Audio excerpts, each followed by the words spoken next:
like to call over the regular meeting of the Perry Municipal Authority, September 7th, 2021 at 6:23. Roll call, please. White.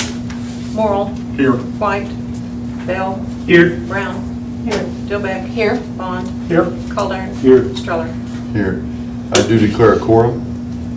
This evening invocation will be by Gloria Brown. Let's pray. Father, we're just so thankful for this day that you've made, and we rejoice and we're glad in it. So thankful, Lord, for the people around this council that give their time to make decisions that affect the city of Perry. We ask, Lord, that you would just give us wisdom tonight and make decisions that are good for each one that's involved in the order of business tonight. We just ask, Lord, for your blessings upon the city of Perry, that you will continue to lead us and guide us and direct us and continue to bless us. We ask these things in Jesus' name. Amen. Thank you, Gloria. Item number 1 is the consent agenda. There's one item on the consent agenda for approval. Motion to approve. Second. Roll call, please. Morrill. Yes. Bell. Yes. Brown. Yes. Dillbeck. Yes. Bond. Yes. Calderon. Yes. Streller. Yes. Thank you. Item 4, comments from those assembled pertaining to the items on the PMA agenda. Item 5, proclamations, accommodations, reports, inquiries by the governing body.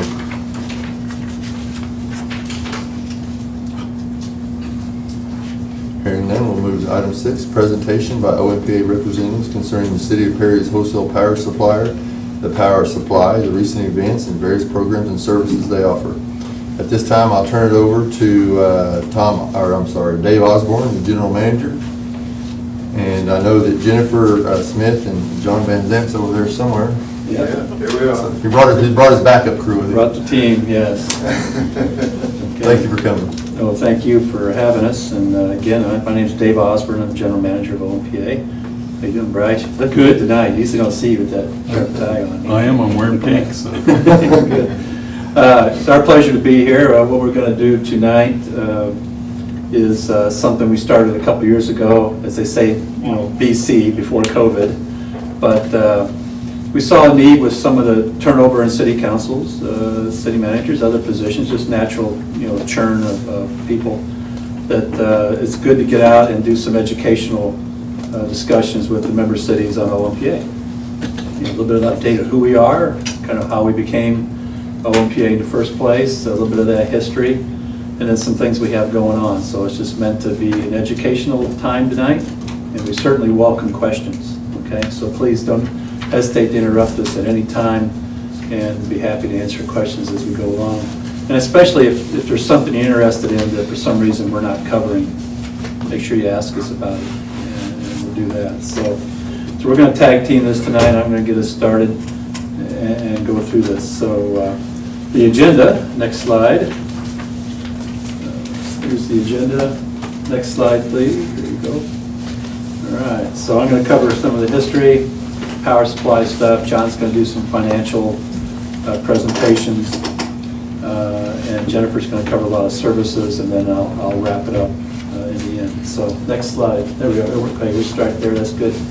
So if you're not familiar, I want to spend just a few minutes and kind of talk about OMPA, how we were started in the first place, because I think it's really important to understand how we came about and why we came about, and because I think it speaks a lot to who we are with that. So, and it just so happens, and we'll talk more here in a minute about our board, but our board meeting this week is the 40th anniversary of the very first board meeting of OMPA. So we have our local historian, Drake Rice, who used to come here all the time. Some of you may remember Drake. He's going to come and talk, because he was there at the very first one. But so back in the late 70s, a lot of municipalities had their own generation, maybe becoming ancient, not as efficient, not as dependable. So they started buying wholesale power from whether it be OG&E or Public Service Oklahoma. And unfortunately, those companies really didn't want municipal electrics into business, and they started charging higher wholesale rates than retail rates, which is quite the opposite of what you expect. So municipalities got together and said, you know, we need to do something, and the best way to do is pool our resources, make ourselves bigger by combining ourselves. And they used a model that wasn't new, and has been done in several other states. And in the industry, what we call is a joint action agency, basically municipalities coming together jointly to act together. And with doing that, then they can all say, okay, now if we go together, a whole bunch of us, then we can negotiate. We have more buying power, we have more negotiating skills to get better rates. But in order for cities and towns, you know, to do that under the Constitution, and they had to get something established by the legislature to allow them to do it. And so, and several cities were involved in it initially. Blackwell, Drake was from Blackwell, Edmond, Stillwater, several cities. They knew each other. City managers meet at city manager meetings and others, so they knew each other anyway. So they made an attempt at the legislature to get a bill passed to allow them to basically create OMPA and do this. First go around, it failed. Couldn't get the votes. They had the competitors really didn't want OMPA to be created in the first place, as you can imagine. So they made another run at it the next session and got the bill passed. So in 1981, the bill was passed that allowed for the creation of OMPA. And one of the things I always like to tell people is that, you know, at that point, legislature basically says, okay, you've got your legislation, now it's all up to you, which is the way it was intended to be. It's meant to be a municipal organization. That's why we're actually under the municipal code statutes, even though we are legally a state agency, because that's what it was required to make it work. We're very much a municipal organization, and so we're that odd duck, but it has worked. So from the very beginning, the state never put a penny into the organization, which is the way it was meant to be. So it was all funded by municipalities.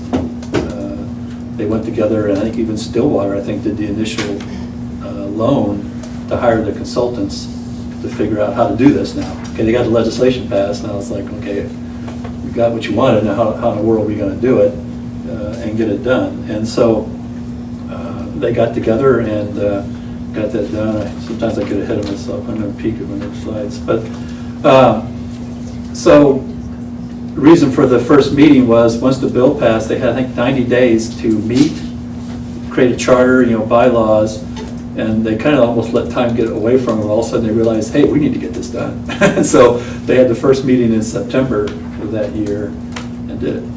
And OMPA was very, very much a leap of faith. And it was, again, people working together that knew each other. They trusted each other.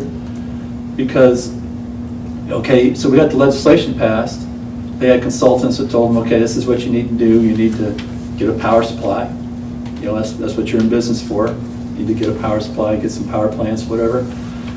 Transmission access, and it's going to take money. So they got a seed loan to get it going. But so they went around, like Drake Rice was one of them, so other city managers went around to communities like yourselves, talking to city council saying, we got the right to do this now, we need to do it, and we need you to, are you in or out? Are you going to sign up? Well, what do we need? Well, to get the best borrowing rates on our bonds, we're going to do 42-year bonds, get the best interest rate, and you need to sign a contract. You're going to buy all your power from us for the next 42 years. And so just picture yourself now, find that consultant standing in front of you or somebody standing in front of you, and you say, well, what kind of power supply you have? We don't have any power supply yet. We're working on it. We're working on it, but trust us. And but again, they're dealing with people they knew, and that's why I say it's a real leap of faith, because initially 26 cities and towns did. They signed the contracts. OMPA then borrowed the money, got the bond money, and they bought into power plants. And one of the things that I think has proven how well it's worked is the fact that, well, one, we're still here, but now we have 43 cities and towns that are part of OMPA. And so once it was up and running, people saw that, hey, this is going to work. Then others, when they had the opportunity, joined in, and just like yours, like Perry did later on. So, you know, it worked, still working, but we always got a lot to do. Next slide, please. There you go. So here's our vision and mission statements, and these are very, very new. We just adopted these in May. We felt it was time to kind of revamp our mission and vision statements. And what I like about them is they're nice and brief. I can remember them because I got a terrible memory. And the last one was like a paragraph long, and I hated it. So, you know, the vision is empowering cities, empowering people. We love that. It was one of the fastest decisions we made at that board meeting, I think, when City Manager Valtis kind of threw that out here, and we said we love it. You know, and then the mission statement, we're providing service for a sustainable and reliable energy future, is what we're all about. And so it didn't take long to settle on these. I envisioned that it was going to take months to come up with those, and we came up with them in a matter of course, it was near the end of the meeting too, right? So people kind of wanted to get on the road, but we like those statements. So here's our governance, and this is one of the things, this is one of the selling points of OMPA as well. And this is, I think, a reason why several communities have joined up, is you're in essence self-governing. Okay, so we have an 11-member board with that. They are elected from the pool of electors. So everybody that becomes a member of OMPA picks somebody in their community. It could be somebody on the council, city manager, mayor, it doesn't have to be anybody. I know Chuck Hall was elected for a while, and he was just private citizen Chuck Hall at that time. But so the board is elected then from that pool. So every city gets an elector, 11-member board. The way the bylaws are established, the largest 5 cities by revenues have an assumed board seat. It used to be an automatic board seat, but there was a concern that we had number 5 and 6 were so close that we didn't want to have to kick somebody off each year, you know, if they sold $1 more of electricity than the other one. So that's why we changed it to assumed, and Perry's the number 5. And so and Dixie is on our board, a great board member. And there's just a list of, you know, the various board members. You see there's mayors, city managers, clerks. We've got an elected director on there. But what I tell people when somebody asks me about OMPA and how we do things, I say one of the things I like is this, because the people that are paying the bills are the ones making the decisions. Okay, so, you know, which we're doing right now when we're in our budget, our rate process, the people on our board are the ones that pay the bill. So they give us what we need to operate, which we greatly appreciate, but we're not gold plating anything either down there. So it's a very good board. It's worked very well. Our board meetings are just, we're a governmental entity, we're just like yours. They're open to the public. Anybody's welcome to attend, just like any other government. So, next slide, please. So contracts, I mentioned initially, you know, 42 years, full requirements. They're still full requirements, but they changed a while back because what was happening is OMPA was needing to invest in some more power plants, issue new 30-year tax-exempt bonds, but the length of those bonds was going to go out past the end of the contracts, and that concerned potential investors, tax council, a lot of people. So they, all the members of OMPA approved a contract amendment to where now it's basically a constantly moving 15-year contract. And that gives the bondholders some assurance that, you know, we're going to have the revenues to pay off the bonds. So it's kind of a rolling 15-year term. And that also, you know, in our industry, it's a very extremely capital intensive industry. Power plants are crazy expensive. We just had a budget meeting this morning for one of them, and, you know, just to maintain them, it costs a lot of money each year. So the fact that we got the ability then to know that we can borrow if we need to, and to have the funds to maintain and buy these plants is very important. So Next slide. Okay. So a question I get asked sometimes is, can I self-generate? Well, I just mentioned there are 4 requirements, so it used to be the answer is no. But, and I'm trying to think how long ago we did this, excuse me, but we saw that things are changing out there. Solar power is becoming a little bit more attractive for some folks. And so we really actually pretty well ahead of the curve. We said we want to give cities, if they want, the ability to allow some of that. Okay? And because one thing I say is I always prefer to be more of a facilitator than, I don't like to be a person who's always up saying no. You can't do this. But I can figure out how to make things work. So we follow the model that one of my other peers did in another state is, and this doesn't sound like much, I know, but it actually is more than you think. So we went to tax council, we went to the bond trustee who represents all the bondholders and said, how about if we allow cities and towns to purchase, if the customer wanted to sell them excess solar or something, up to 1%. And they said, fine, that's a de minimis amount, that's not going to risk the bondholders any. And again, 1% doesn't sound like much at all, but for solar, that's actually a fair amount. So right now, we have nobody that's even come close to that 1% at this point. If it ever comes to that point, we'll figure out what's next at some point down the road. And that's so, and by the way, I think some of this stuff, we put some folders on your desk. Some of this stuff is in the folders. And some other information on OMPA as well. So, thank you. So we try to maintain, from the very beginning, a fairly diverse power supply portfolio. Diversity of resources provides some risk tolerance. Of course, early on in the 1980s when we got started, the initial plants, because that's what was available being built, was coal. So OMPA bought into some coal plants. Actually, most of them out of state, 2 in Texas and 1 in Louisiana at the time. We since then bought into 1 in Arkansas because that's where they were being built and participated in them. Power plants, as I mentioned, are fairly expensive. The last one which we participated in, the Turk plant, which is outside of Texarkana, is a little over $2.5 billion. And so it's an interesting industry in that on the power supply side with PSO or OG&E, they don't have the money to buy one of those on their own or build it on their own, so they look for partners.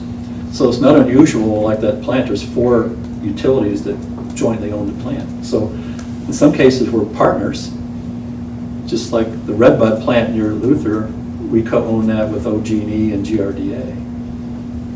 The McLean plant, which is down by the airport, if you ever noticed the big natural gas-fired power plant down near Newcastle, we co-own that with OG&E. So we're partners with them in power generation, then on the other side of the business, we're mortal enemies. We're fighting tooth and nail on stuff, but that's kind of the business we're in. It's an odd business, and that's it.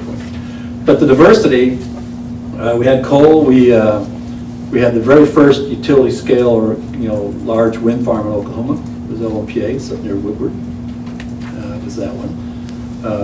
Some of our members brought hydropower to the table when they came. We have 16 members who get federal hydropower that they brought with them when they joined. We own and operate the Caw Hydro Dam on Caw Lake, so we have that hydro. Natural gas-fired power plants, of course, we have that. We have some members that still have some municipal generation diesel that we can utilize if we need, and we kind of put that in the portfolio.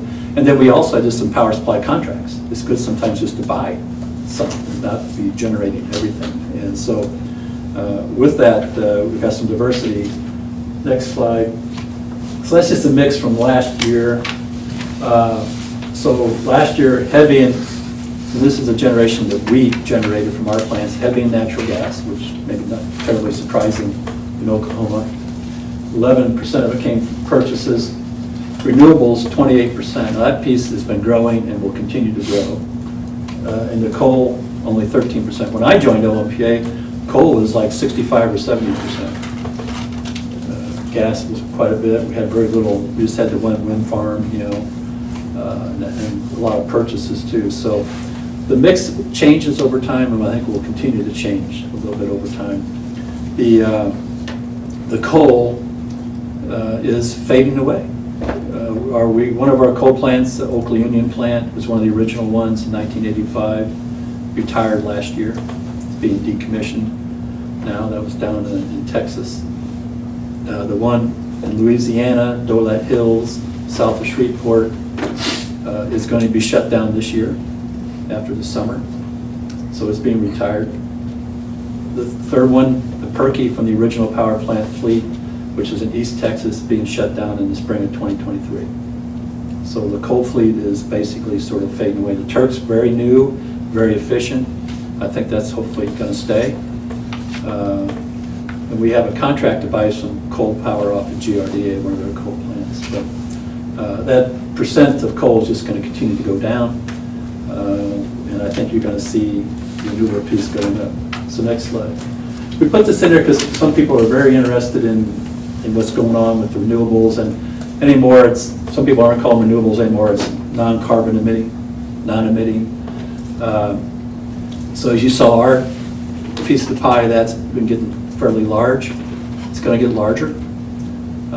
But if somebody's interested in OMPA's reduction of CO2, which, believe me, on the federal level is almost all we talk about right now, it's just going to continue to decline.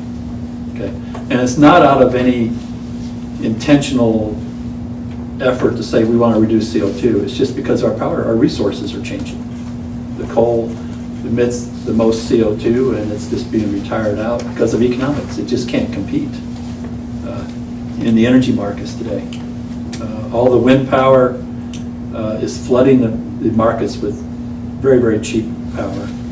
And then when gas prices, up until just very recently, but gas prices being as low as they are, can generate power cheaper than coal too. So basically coal is just being pushed out of the market. Can't compete. And so that's going down quite a bit. Yeah, the solar power. So I mentioned solar is getting more economic. We did sign a contract. We're going to do our very first large solar project. We're not going to own it. And it kind of gets in the same thing with the wind. We don't own the wind farm. We have 3 different wind farms we buy our power from, because what helps make them economic is the tax credits they get. Well, we're a governmental entity. We can't utilize tax credits. So that's why we don't own them. So we work with a private developer. They develop it. They monetize the tax credits. They give us a lower rate because of that. So that's the same thing we did with the solar. It's going to be a very large solar prices are coming down, but where the economics really is economies of scale. It very much is driven by economies of scale. So this is what was called a utility scale solar farm. It's going to be 120 megawatts. Now solar takes up a lot of land when you do it this way. So this is going to be close to 1,000 acres of land that's going to be utilized. And it's going to be just north of Frederick. So I don't know if you ever go down to Altus much or not, but if you get down that way. But it's sort of where if you veer off to go south of Frederick from Altus, it's going to be in that general vicinity out there. They're going to start construction on it here probably in a few more months, and it's going to go online early part of 2023. So that's going to continue to increase our carbon-free emissions, but it also continues to diversify our portfolio of resources. And we pay a fixed price for it. Our price doesn't vary. And while the sun doesn't always shine, the sun shines a lot more than the wind blows, so that even so in Oklahoma, that's true. But so you actually get more energy out of the solar park than we would out of, say, a wind farm. And they complement each other. I don't know if you guys ever noticed, paid attention, but just being outside, you probably noticed it, but of course we track it. Over the course of time, the majority of wind energy we get tends to be in the mornings and in the evenings. Especially in the summer times, it tends to sort of drop off during the day. Well, that's when solar is going to pick up. So the solar and the wind kind of, they're a good combination with it as well. So we're going to be doing that. And the nice thing about that too is we've had some interest from large consumers of member cities, large, say, industries or corporate entities that that maybe has some corporate sustainability goals.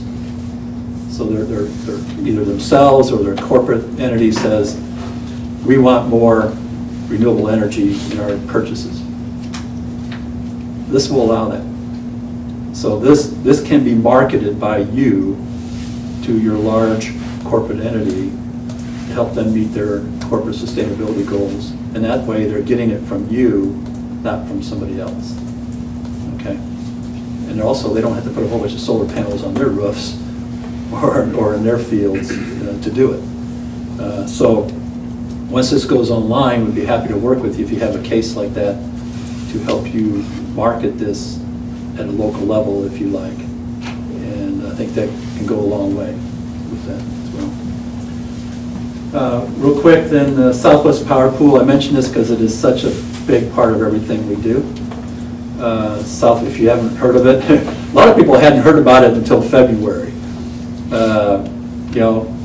which was probably a good thing in some respects, but once we had the winter storm, and for the first time in their history, they had to call for curtailments of load, and the Southwest Power Pool is putting out these EEA 1s and 3s, everybody's going like, who is this, and what's this EEA 3, and what's all this mean? So it's quite the rapid education process. But they operate the energy market and the transmission grid for, I lose track now, it was part of 14 states, now they're expanding a little bit farther out west. You can see their footprint. A good way of explaining kind of what they are, I tell people they're almost like the air traffic controller for the power grid. They don't own a single power line, they don't own a single generator. Their job is, number one, is to make sure the lights stay on. That's number one goal, keep the lights on. So they're monitoring power flows throughout the entire footprint, and they are the ones dispatching generators. We no longer decide when our generators run. We bid them into the market. They operate multiple markets, so we give them our bids each day for the next day. This is our generators, this is what they cost, this is what we're running for. They got these crazy, supercomputers who run all these algorithms and figure out what's the best combination. And they tell us then, later on this afternoon, what units are going to be running tomorrow. And so, so they dispatch all the generation. They operate multiple markets. So today, we financially settle for tomorrow. So they tell us what units are going to run tomorrow, for how much, what they're going to get paid. That's transactions done. And then once we get into tomorrow, any deviations from what they requested then settle in what's called a real-time market. For generators, that market financially settles every 5 minutes. There is a financial transaction every 5 minutes for the power generators.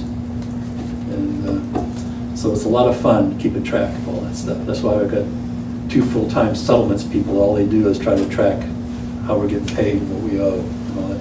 Load buys from the market. So all the generation sells in the market, all the load buys from the market. 2 separate markets, pricing and all that. So it's something we spend a lot of time with. It's just part of our life. But it's been a benefit, I will say. I mean, it's very complex. Sometimes they don't always do what you want them to do, but overall, it's been a benefit for OMPA to be a part of this market. Generally, a lot of our combined cycle plants, like the McLean and Redmond, are very efficient natural gas plants. So a lot of times they make very good profits in that market. They make, margins. Sometimes we don't pick the profit, I don't know, but call it margins. So they make really good margins in that market. All the margins we make in the markets flow back to you as a credit. Okay, so it offsets your cost of power.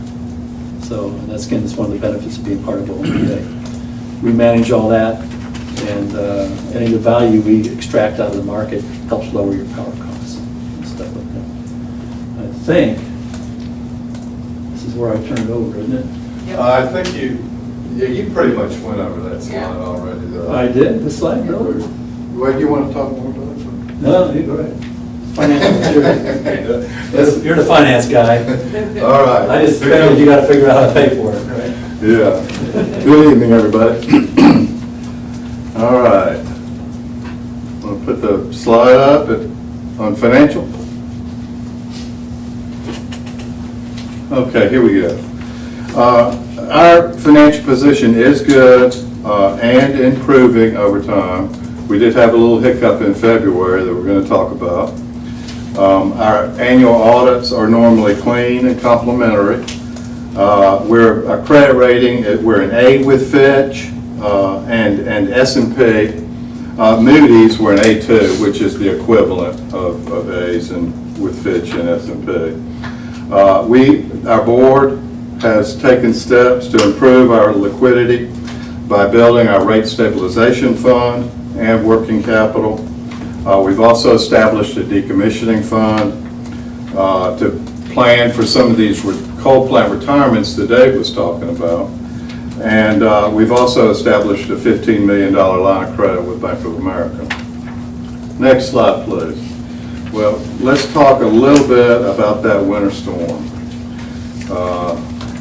I'm sure y'all heard a lot about the winter storm, but it was absolutely unprecedented.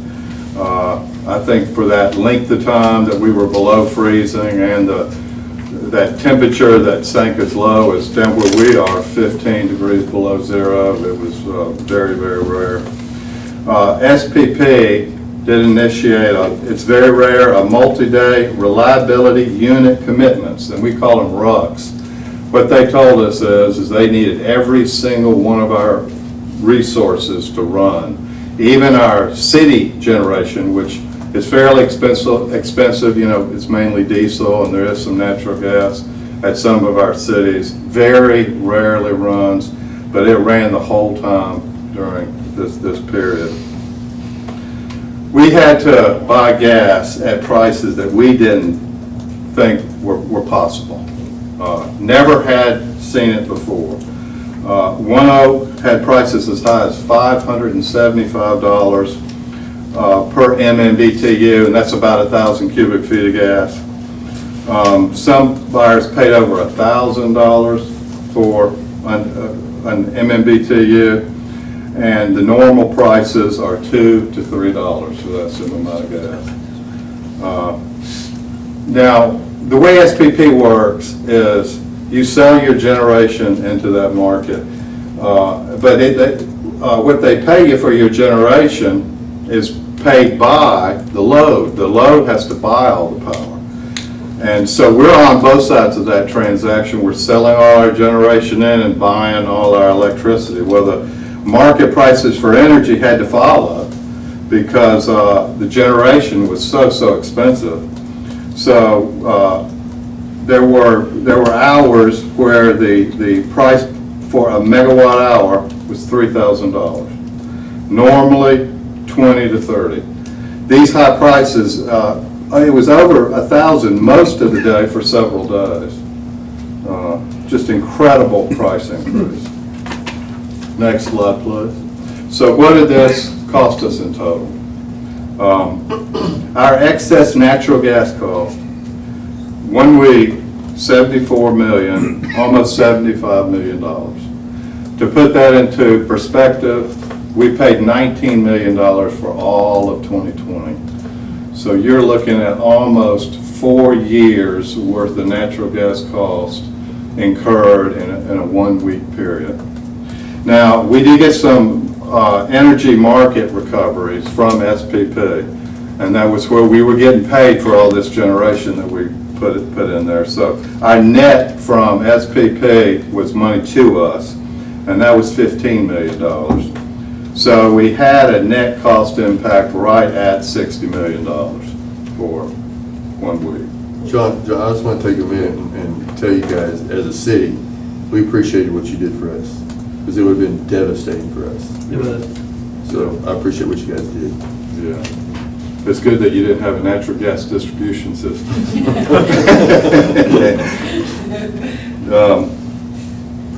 Next slide, please. The strategy.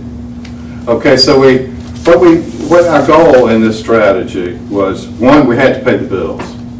You know, we had to pay that gas bill, $74 million. And that was going to be due at the end of March. You know, and we knew, every day we knew what we were incurring. We knew the trades we were making, what we were buying it at. So that had to do that. The second goal was we wanted to find some kind of way to limit the impact to our cities. And I think we were able to achieve both those goals. But we had our line of credit that I mentioned earlier, $15 million credit, that's with Bank of America. So we contacted Bank of America and said, you know, we're going to need additional funds. Can you do us a $60 million loan? And, you know, 3 weeks, they really stepped up. In 3 weeks, we had that money in our account. So that goes to show you, too, what having a strong financial position, good relationships, good credit ratings, when something like this happens, that really comes in handy. We also did defeased our 1992 B bonds. Now, the reason we did this was we have something in our resolution that says when that resolution, it was a supplemental resolution. I can't remember exactly when it was adopted, but when it was adopted, our debt service reserve requirement, which had been 1 year of debt service, would go down to 1/2 of a year of debt service. But when that resolution was adopted, all the existing debt before that resolution had to be paid off. Well, the 1992 B bonds were the only ones there. And so we defeased those bonds. That netted us $14 million. Plus, future debt service on those bonds was $12 million. So it was really close to $26 million that we were able to raise by doing that. We issued the 2021 bond series to pay off Bank of America. We contributed $20 million, $14 million from that debt service reserve, because we've reduced that requirement. Plus, we have a rate stabilization fund. It had $21 million in it. We took $6 million of that and put it into the deal. So that was roughly $20 million that we put in. And then we went out, you know, the plan at the beginning was we were going to borrow $40 million in new money bonds, less savings obtained on the refunded bonds. Part of this whole thing was we were going to try to achieve savings by financing a number of different bond issues. And some of it had to be done taxable. We were able to do, you know, you can't do advanced refundings of bonds anymore. The 2017 Tax Act took away our ability to advance refund. So some of them had to be done taxable. Next slide, please. So the savings we obtained on the refunded bonds, the net present value savings was $21 million, almost $22 million. Percentage savings, 8.5%. Total true interest cost was 2.55%. So this also went a long way to helping us meet our goal. Now this is a slide of our debt service. The new debt service is the darker bars, and the prior debt service is the lighter blue bars. This is what you're paying us for. You know, we have this in our rates for all of our cities. We were able to keep 2021 this year and next year completely flat.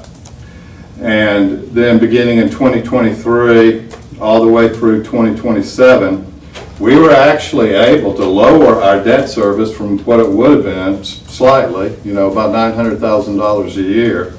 And you can see in 26 and 27 is where you're not going to get that drop. You won't have an increase because it stays flat all the way through 2027, but you won't see that drop that was going to occur. Then in 2028, it's back very close, slightly less than what it had been, and the debt service goes all the way out to 2047. So we're very pleased with this. It means that because of this, no immediate impact on rates to our member cities. John, this didn't just happen in Oklahoma. Right. when this happened in Texas, Yeah. the whole corridor. Right. Is there not anybody that's calling this what it is, and that's, Price gouging. price gouging during a natural catastrophe? Did our governor call the emergency too late?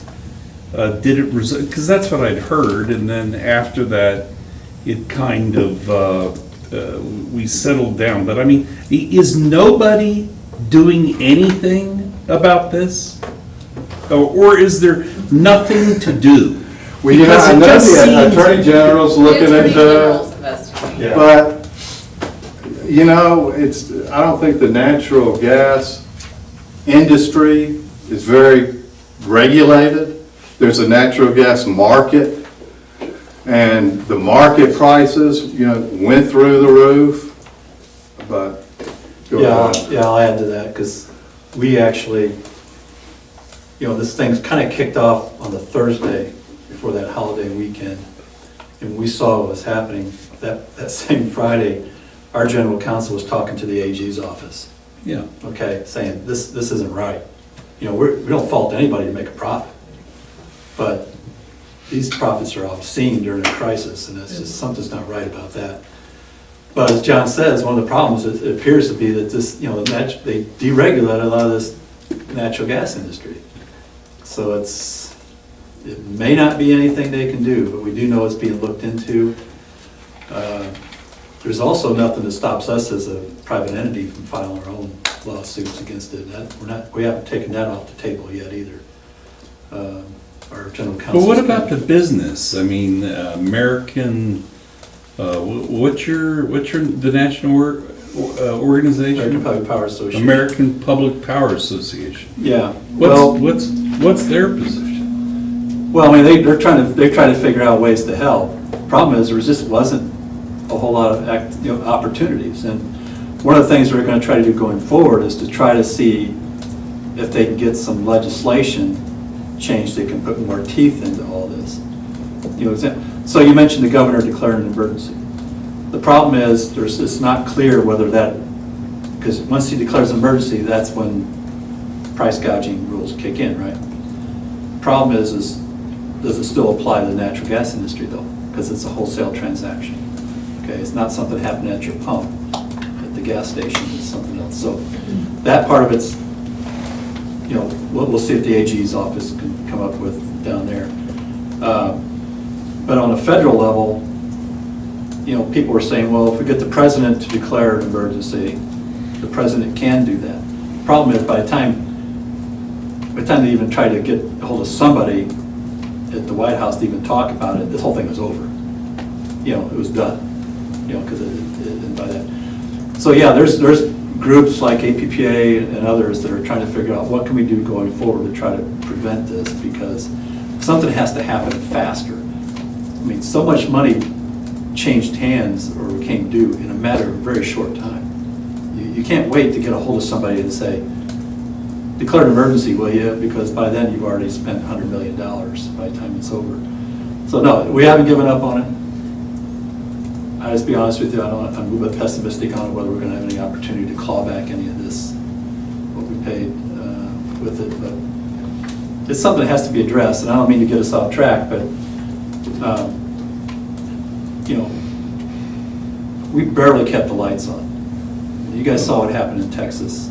We were this close to having that up here. But one of the reasons we kept the lights on up here is that not just us, but companies like us and OG and others, we realized how dire it was, and we paid the price. I mean, we bought that gas at $500,000 million because we knew we had to keep those plants running.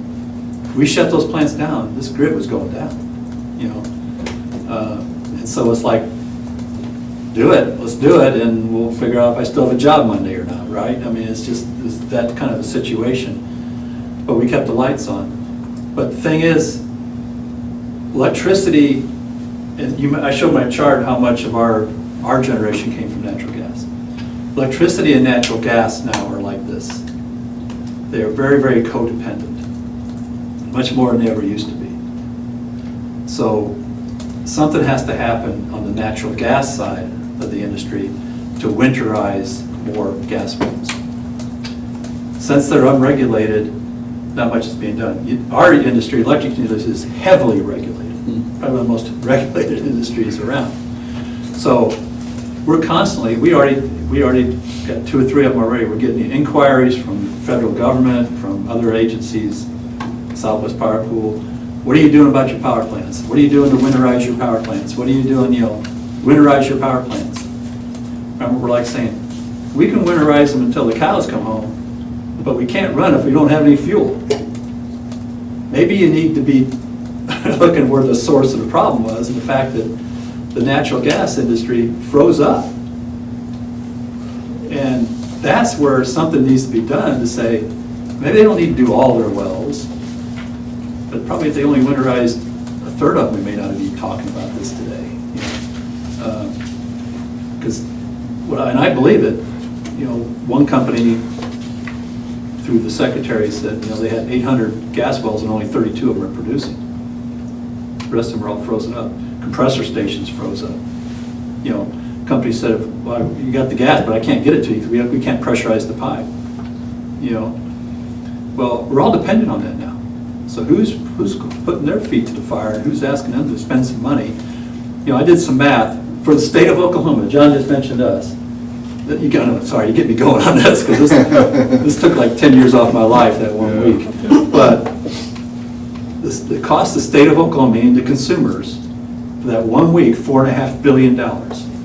Okay, the consumers are going to be paying for it. Now, you guys aren't because we did this, but customers of OG&E, PSO, and large retail customers, hospitals, other people that buy gas on the pipeline got huge gas bills. Okay, so that's why they're doing this securitization, spreading it out over 10 years. $4.5 billion. You know how many gas wells you can winterize for $4.5 billion? $290-some thousand, or 90,000. I did the math. So don't tell me they don't have the money. Don't tell me they can't do it.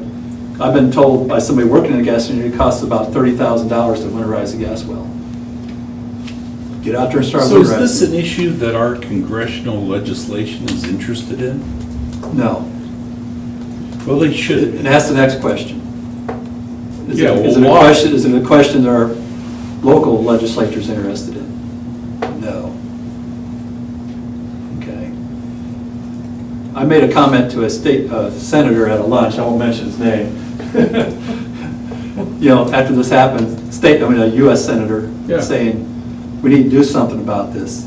Something has to be done about this, about the gas industry. And I won't mention names. He says, you'll know when I'm done running for office when I ever introduce something like that. So, Right. we're not getting any traction. I think it has to happen at the Corporation Commission. I think they're the ones that have the jurisdiction. And so far, I haven't seen a whole lot down there either. Do they got any teeth in that if they're not regulated? I think the Corporation Commission is the one that can probably make them winterize gas wells. I think that's the only entity right now, unless there's unless some federal legislation gets passed. But they deregulated at the federal level. Okay. So it's a problem because that could happen again this winter. Exactly. It could happen again this winter. And you know what? We've used all the tricks in our bag. Yeah, I was gonna say, the So- second time around, it's gonna. Second time around, you're gonna get a bill, okay? And don't take this the wrong way. I mean, I really appreciate your what you said, and we do it no matter what. But I think for a lot of people, since they haven't got the bill, it's like nothing happened, right? So we did it for our member cities, so you guys aren't going to get a bill. So it's like, what winter storm? What happened? For PSO and OG&E, they're still working that out at the commission. So it could be months yet before anything shows up on consumers' bills. So, we got short attention spans, right? We all have short attention spans, and I think most people think that's just something that hasn't been passed because it hasn't hit their pocketbooks yet. Yeah, but that number's just way too large. I mean, and the potential risk, so. I wish they'd put a cap on natural gas, Yeah. but. I mean, if that is the answer, you either do it on one side or the other side, and this Corporation Commission requiring some freeze protection sounds like, you know, Well, you know, they have gas wells in Wyoming and North Dakota. And they're running. they run, It's not right? that difficult, but, you know, costs money. And I kind of get it, right? I mean, where we located, this is the first time this has happened. I'm not saying they shouldn't have done it before, but now that we've had this experience, we've lived through it, we saw what can happen. Man, I wish somebody could get them to go out and do it, because this is just waiting to happen again someday. And, sorry, but you hit my hot button. No, But, that's the 800-pound gorilla in the room, I mean, Yeah. I would think, you know, on this topic. And before I step back, because it's important, I'd like to do this here because it's Perry. But one of the things John mentioned that helped is having a good rate stabilization fund. And that's something Chuck Hall used to always say is one of the reasons why he wanted to join OMPA, because we carried a pretty good rate stabilization fund. And the gas reserves do come in handy.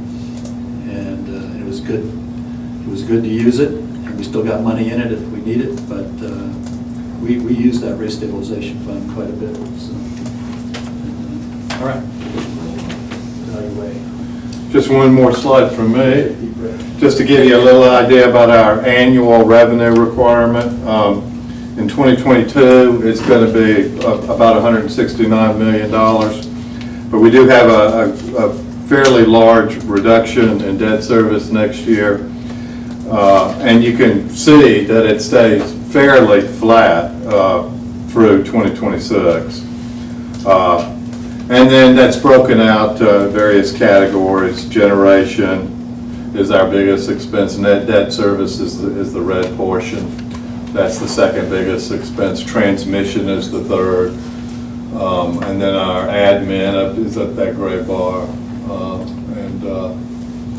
So that's good news. It looks fairly flat. Some of the things that can change that, though, are of course, the price of natural gas is extremely important, and it's fairly high right now. Hopefully that will moderate. It's been awfully low, though, for 3 or 4 years, and that's really helped to keep our budget low.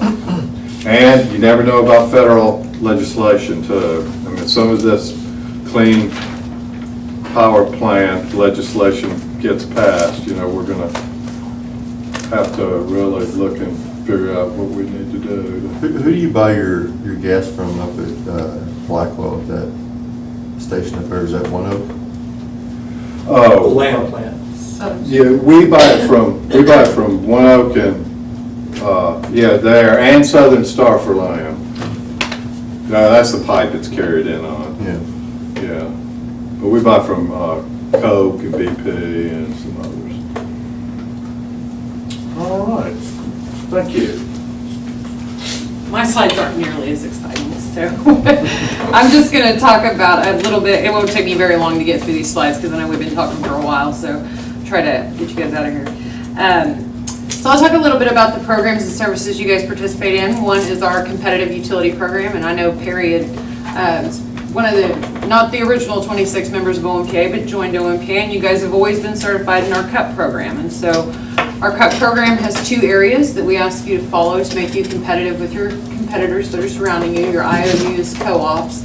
So best utility practices and management policies. We ask that cities and towns that own and operate their municipal electric utility treat it as if it's a business. It's your golden goose that lays your golden egg because of your transfers. So we do give you a certification each year, award in the amount of $20,000. And then you can get management level awards, which actually would give you a discount on your OMPA bill.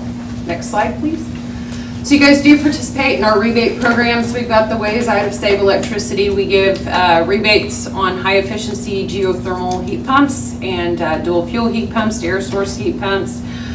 We give ceiling insulation rebates. The numbers for 2020 looked pretty sparse because of COVID. Not a lot of people were spending money on improvements, but those numbers do look to be increasing in 2021.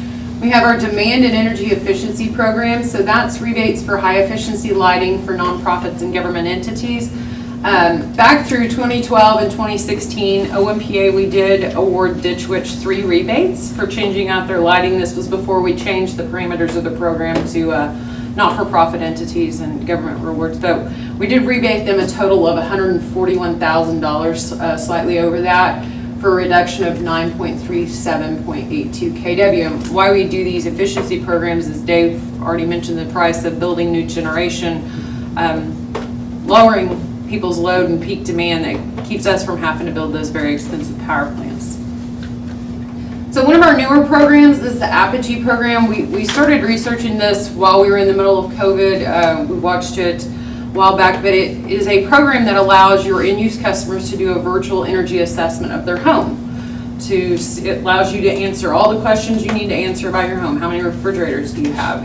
What kind of HVAC system do you have? What's your insulation look like? Around what year was it built? And then it gives them a little calculation at the end that shows you, here's some efficiency improvements, and it shows them the dollars they would save. Does every light bulb you have, is it LED, or do you have some fluorescence in your kitchen? It shows you a cost breakdown on what it would cost you to switch to some of these higher efficiency models. We do have in the Apogee, and it's tailored to Perry, so it is specific to you guys. It has your rates in it, it has your weather data in it, so it's actually giving them the cost of what it cost them and what it would save them if they did these improvements. We have 4 savings calculators that shows them how much could I save if I switched to a heat pump, changing out lightings, as well as electric vehicles, and then phantom load. So emerging innovations, I'll just kind of skip through some of these too, but we have staff to assist members with innovating emerging innovations, so electric vehicle, charging infrastructure, and distributed generation. We've come down and helped quite a bit with that lately on the distributed generation. We do assist in applying for grants for EV charging infrastructure and any electric vehicles. So if you want to change out a fleet vehicle, we assist with some grant applications on that. And then we're also a member of the EV Coalition. Next slide, please. So the value of public power campaign, we launched this concerted effort a few years ago to raise the awareness so that your citizens realize the value of owning and operating your own electric utility. I'll bring your attention down to one of the bullets down there. So part of this is we do a value report, and we actually did a report for Perry in 2017.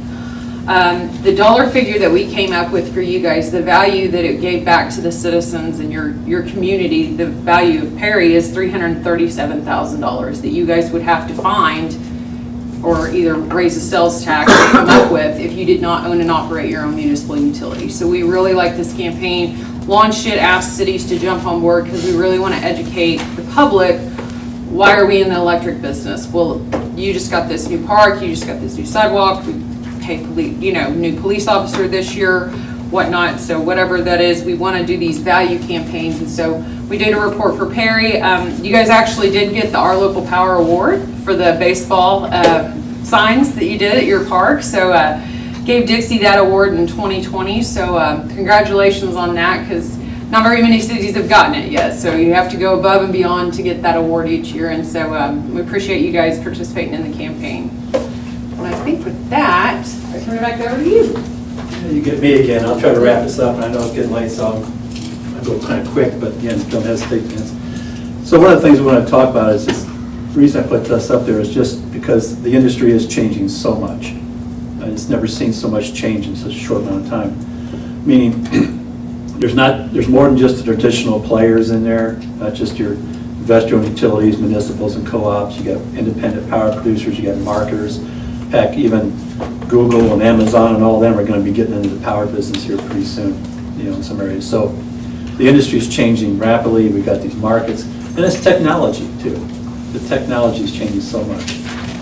Consumers, it's very easy now or economic to go to Lowe's or Home Depot and buy devices to control your electricity in your house, and you can do it on your phone. I mean, all that's changing. And now, I mentioned the Southwest Power Pool, is that, they're required by the federal government under the Federal Regulatory Commission to allow retail consumers now in sort of a controlled way, but to participate in the wholesale market. And we're still trying to figure out how to do it, but they passed the order and it's required that you could have retail consumers, if they have their own little generators, solar panels, Tesla wall pack battery systems, that they can offer that into the Southwest Power Pool market at a wholesale level.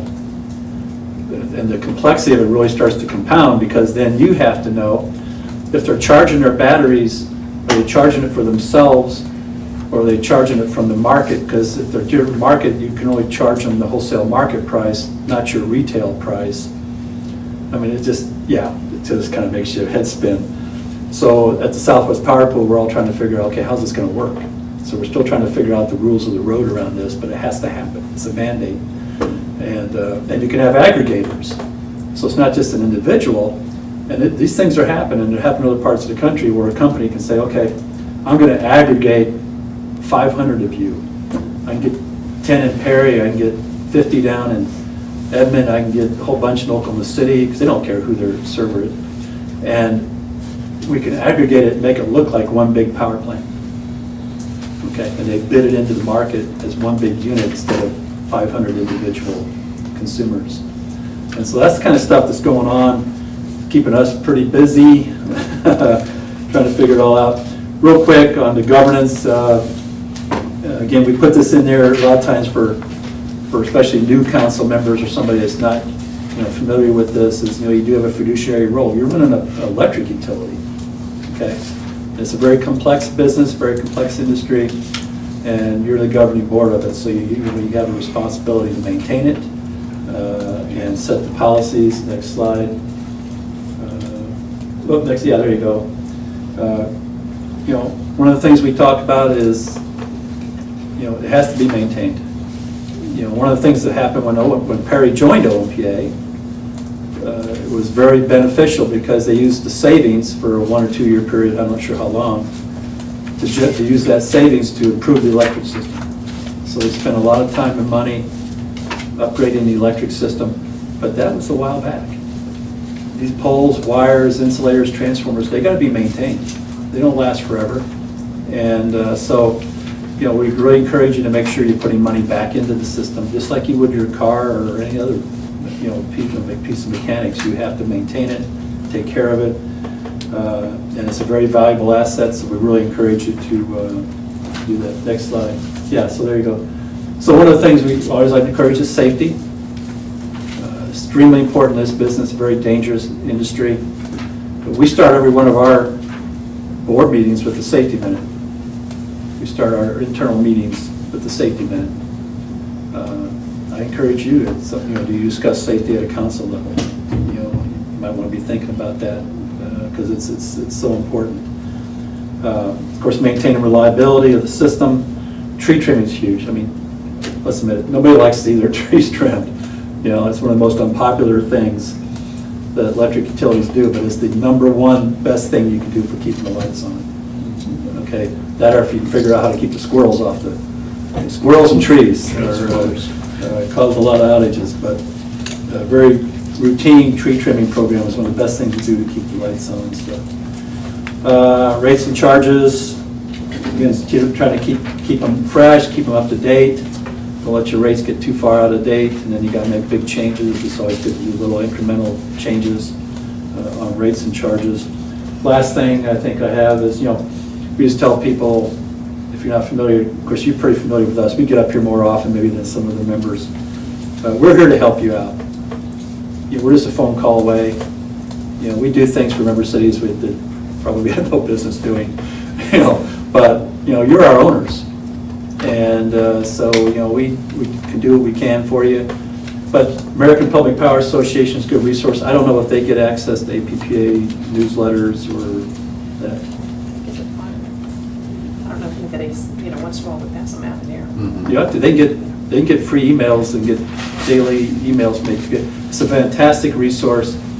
They do a lot of training, a lot of educational stuff. But the main thing is they're our voice in Washington. So they're in Washington and they're constantly, trying to protect public power at the federal level and that. So we're a proud member of APPA because they really take good care of us in DC, and they do a lot of good training and stuff too. But yeah, you might want to consider trying to get on their email list and stuff, because it's just good to hear what's going on around the country with other municipal electric utilities and stuff, and what they're doing in interface. So with that, that's our presentation. And, you know, appreciate all the time. I know we took a lot of time. We'll be back next month to do it again. Any questions, anything we didn't cover, or anything you were interested in, or you're just glad to see us? On your, I can't remember the exact terminology you used, but the new pieces you're working on with the small generation and whatnot, is that something we would need to revisit our ordinances for, or how is that going? Yeah, I mean, maybe at some point. Some of that stuff's still really trying to figure out exactly how it's going to work. But yeah, I think at some point we'll get back with the member cities and figure out, okay, this is how this is going to work. Now, and I'll just tell you one of the items is this aggregation.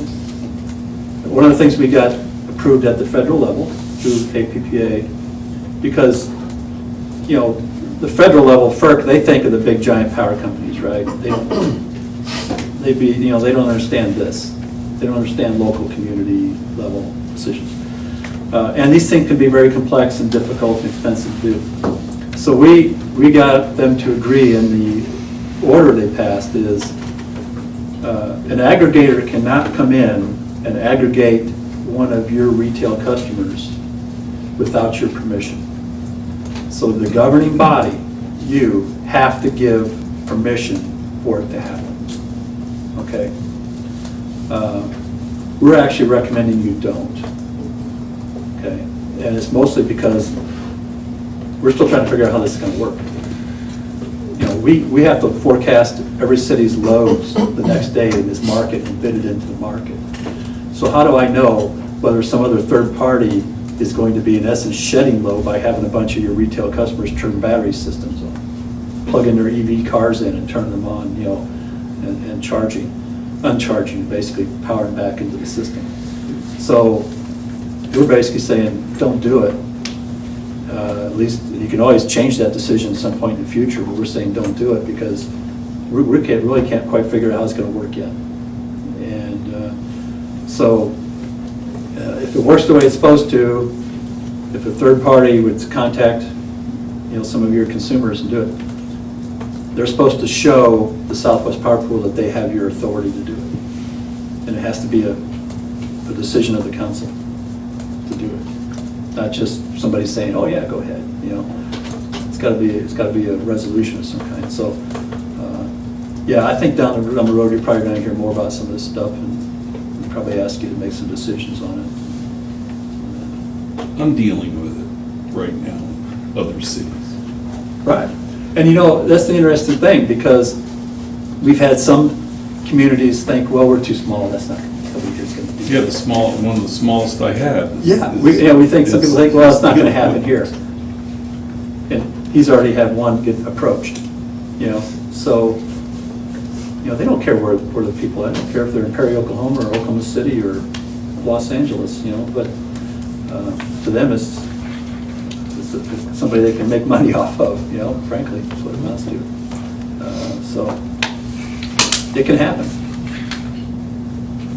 Any other questions? Any questions for the rest of them? Do you all have a recommendation on like the size of town? How many crew members we should have on electric crews for towns our sizes? I don't have anything like that in my head. No, I mean, I can't quote you anything. We can probably put together something to kind of give you a sense of similar sized communities, what they have. But off the top of my head, I don't have anything in mind. But since you bring that up, I might as well bring it up since I'm here. Yeah, how long ago we started? Like 4 years ago? 5, actually.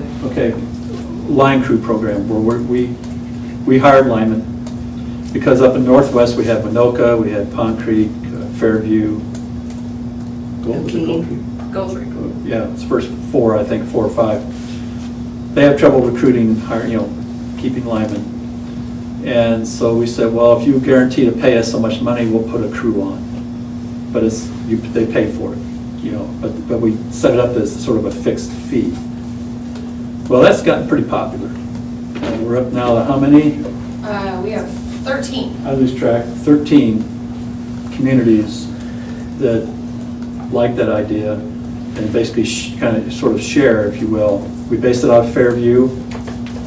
That became too much driving time to serve, and we had Comanche, we have Marlow, other communities down in that area wanted, so we just started up a crew in Marlow, okay? And there's going to be serving a lot of the communities southwest. Are going to go over to Frederick and pick up Frederick and do that.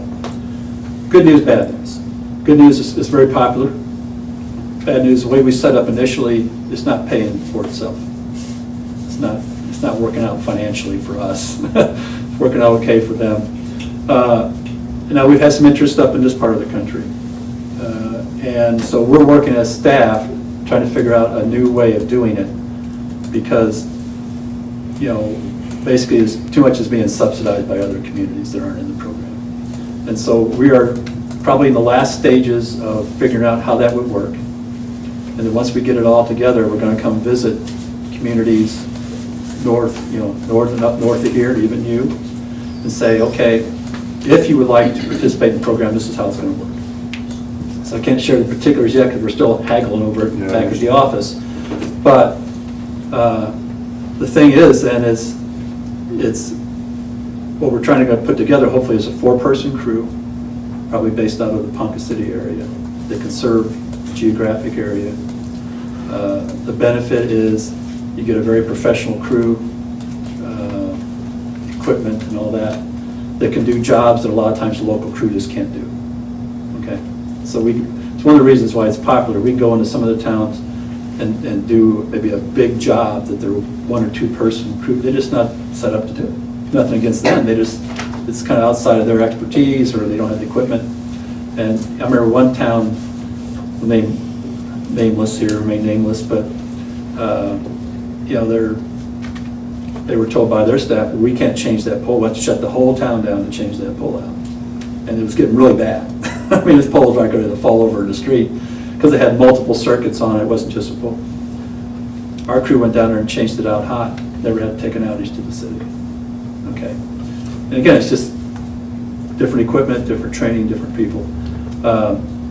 So that's been a very popular program, and I think there's some more need for it, but we got to figure out a better way of setting it up financially. The way we set it up worked great for the initial, but as it expanded, wasn't set to scale up very well. And so I expect to probably hear something from us pretty soon, but that's a way of supplementing your crew. We're telling people we actually, you still need to have somebody local. Because that lightning strike blows one fuse, you don't want us to have to dispatch somebody out of Ponca City to refuse a fuse. If that squirrel, makes a visit, you don't need that. But for bigger jobs, then it's really saved communities a lot of money hiring contractors, and it's really improved local reliability. We've gone into some towns and dramatically improved the reliability because we fixed problems that have been there for a long time that they just haven't been able to. Well, I see that. I mean, I think we got a great crew. Brian in catastrophes, that guy's a Superman. Yeah. I mean, but I see things that we need to fix that with the crew we got, we just can't get it all done. And when you're talking about putting money back into the system, with the crew we got, we just can't get all that done. And that's what the purpose is. It's not meant to say your crew's not good. It's saying we got a great crew. Yeah, you got certain limitations. You either got not enough manpower, or you don't have the right equipment, or whatever. And so it's meant to supplement. It's not meant to replace. Make sure that's clear. It's not meant to replace. It's meant to supplement. Because sometimes we found communities spending a lot of money on contractors, where when they get in this program, it's kind of stays in the family, if you will. And it's kind of good. So I don't think that's good, but we can probably get some information on different sized communities and how many linemen they have or crews. It's tough to keep some of the good ones we get, I think, for financial reasons. Well, it's tough for us. That's what I tell people. One of the things this program is, our board just approved new wages because we have trouble keeping them. We may be paying $5-10 an hour more than another in a community, and we lose them. I mean, linemen are in high demand right now. There's just not enough of them in the country, and everybody's fighting over them. And so the wages have gone up quite a bit. and in some respects rightfully so. It's a very dangerous job, it's a very skilled job. I remember years ago, somebody complained about how much the line was paying. So I'll tell you what, why don't you put on these hooks, put on this belt, why don't you climb up that pole and you grab that energized power line? And then you tell me how much that person should get paid. Well, I ain't gonna do that. I don't know where it was, but I seen him pull up there with a helicopter, and the guy gets out, stands on the line, and he's got that special suit, and all that electricity's running through him, and I'm like, Yeah, you can't pay that guy enough money. yeah, so. But it's a great question, and I think you'll hear more from us on that, and whether you decide to participate or not, obviously it's up to you. We think it's gonna take a certain number of them to make it work, to get over that hump, but, Well, we got our informant, so, all right, yeah. Got a side job there, yeah. thank you. Thank Thank you. you. Thank you.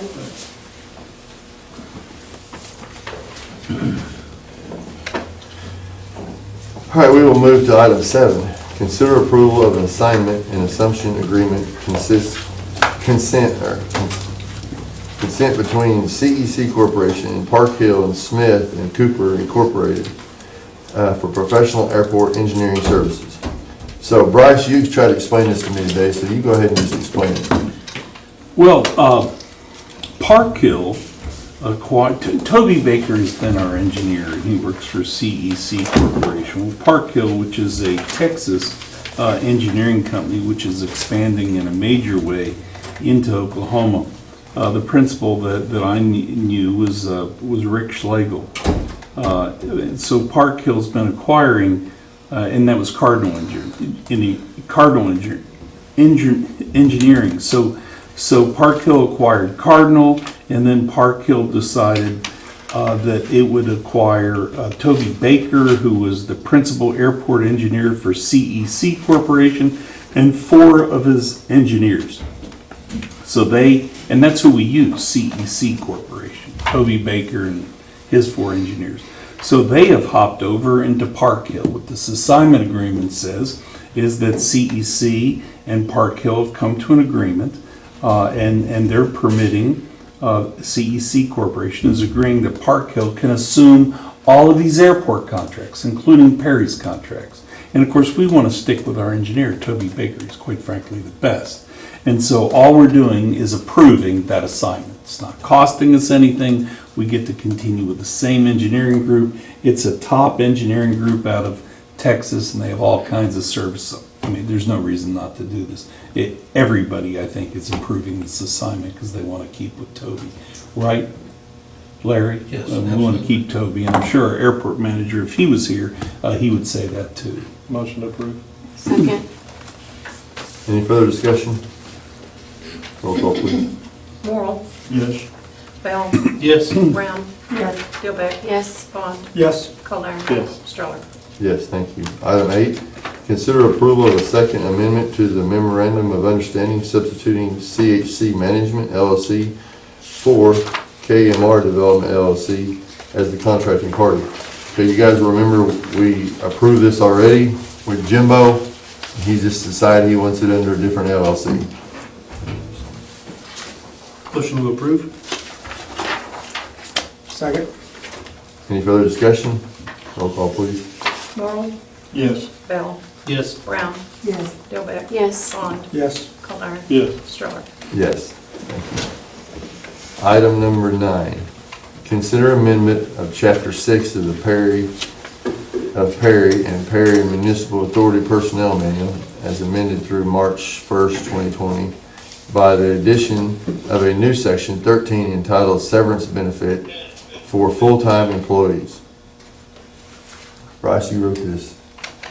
Yeah, we already have a provision in our manual for,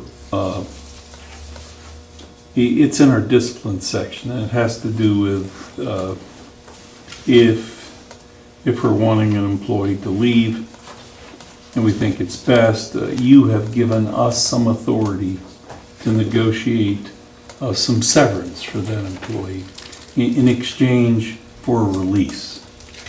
And that particular policy is 2 months for a department head, 1 month for every 5 years of service.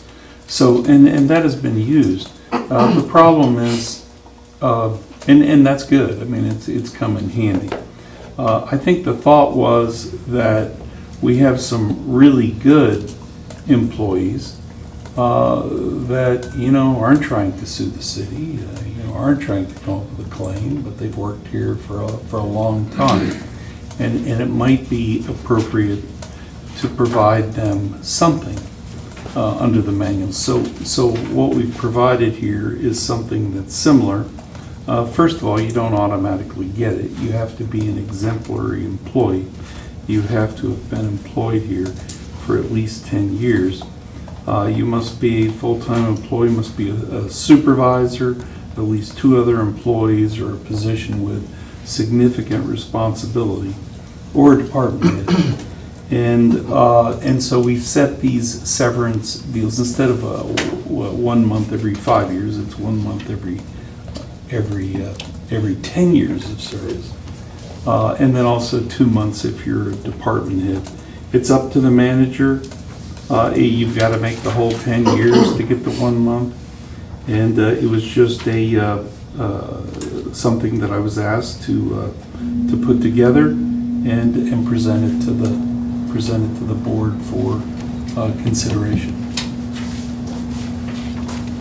Just one question. How does one determine the service may be exemplary and free of any discipline? Is that Well, part of the? Well, that's actually, exemplary that's an opinion. That's Correct. kind of discretionary. Free of any discipline for 5 years is actually looking, have there been oral reprimands, written reprimands? The personnel suspension? file. Yeah, the personnel file. Yeah. So we're talking, we've done numerous job evaluations, things of that nature, so that there's some backup for this person, because as you said, exemplary is a conditional term. Well, and it's a high standard. That, yes. Yeah, and it's a high standard, but I didn't define it any further. This is a city manager, council manager form of government, and the manager is the one that makes the determinations. Okay. So, but part is discretionary, and that's that determination. The other part is look at the record. What does the record show? Makes sense. Any further discussion? This was run by Russ and CFO, and we kind of all fought on the terms and kind of made it stricter and made it not as rich, as you can see, is the other program, to attempt to present something that made some sense. It's always bothered me, even in the company that I work for, it's a little bit different while we're talking here. They pay these people sign-on bonuses to come to work, but the people that's been there forever, they don't pay them nothing. It's the same kind of situation, We pay people money when they get fired or when we get rid of them here, take extra money and leave. But the employees that's been here forever and they're our backbone, we do nothing for them. Well, I feel like this kind of protects that person versus what you had before did not. Because I feel as though I hear what you're saying there, and it's always tricky. It's a right to work state. He has the ability to say that at that moment. We entrust him with that ability, but this gives protection to the employee that has been exemplary and has had no discipline issues. It also, if something happens, it protects the employee as well as us. I feel like that's what you presented. So I would make the motion that we approve this. Second. Any further discussion? Roll call, please. Morrow, Yes. Bell, Yes? Brown, Yes. Dillbeck, Yes. Vaughn, Yes. Kolar, Yes. Stroller. Yes. Council. Mayor, the storm is moving in. If anybody left their windows cracked, like I did and went outside, you might think about it, so.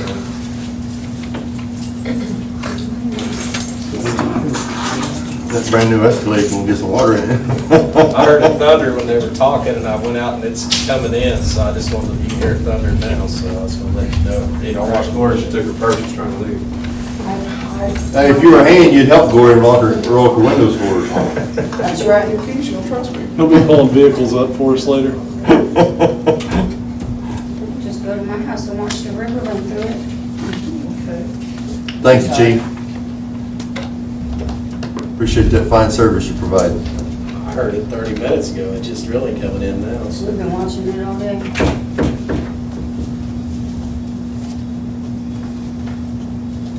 I was looking at my phone a while ago, and it was just like a little bitty thing. Still They're all coming together now. Thought it was gonna miss us, but oh no. Oh no, no.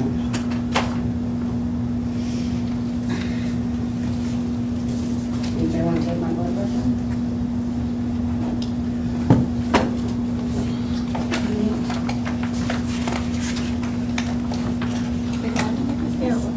It's gone. Do what? Oh, I didn't think Gloria come back in. You're all right. I know, I said I didn't see her come back in. Item 10, any new business that needs to come before the authority tonight? All right, item 11, motion on adjournment. So much. Second. Roll call, please. Morrell, Yes. Bell, Yes. Brown, Gilbeck. Yes. Bond. Yes. Colburn. Yes. Sterling. Yes. Good. I'd like to call over the regular meeting of the City Council of the City of Perry, September 7th, 2021, at 6:50 PM. Roll call, please. Wines, Morrell, Here. White, Bell, Yes. Brown, Gilbeck. Here. Bond, Here. Colburn, Here. Sterling. Here. I do declare a quorum. Item number one is the consent agenda, fairly lengthy.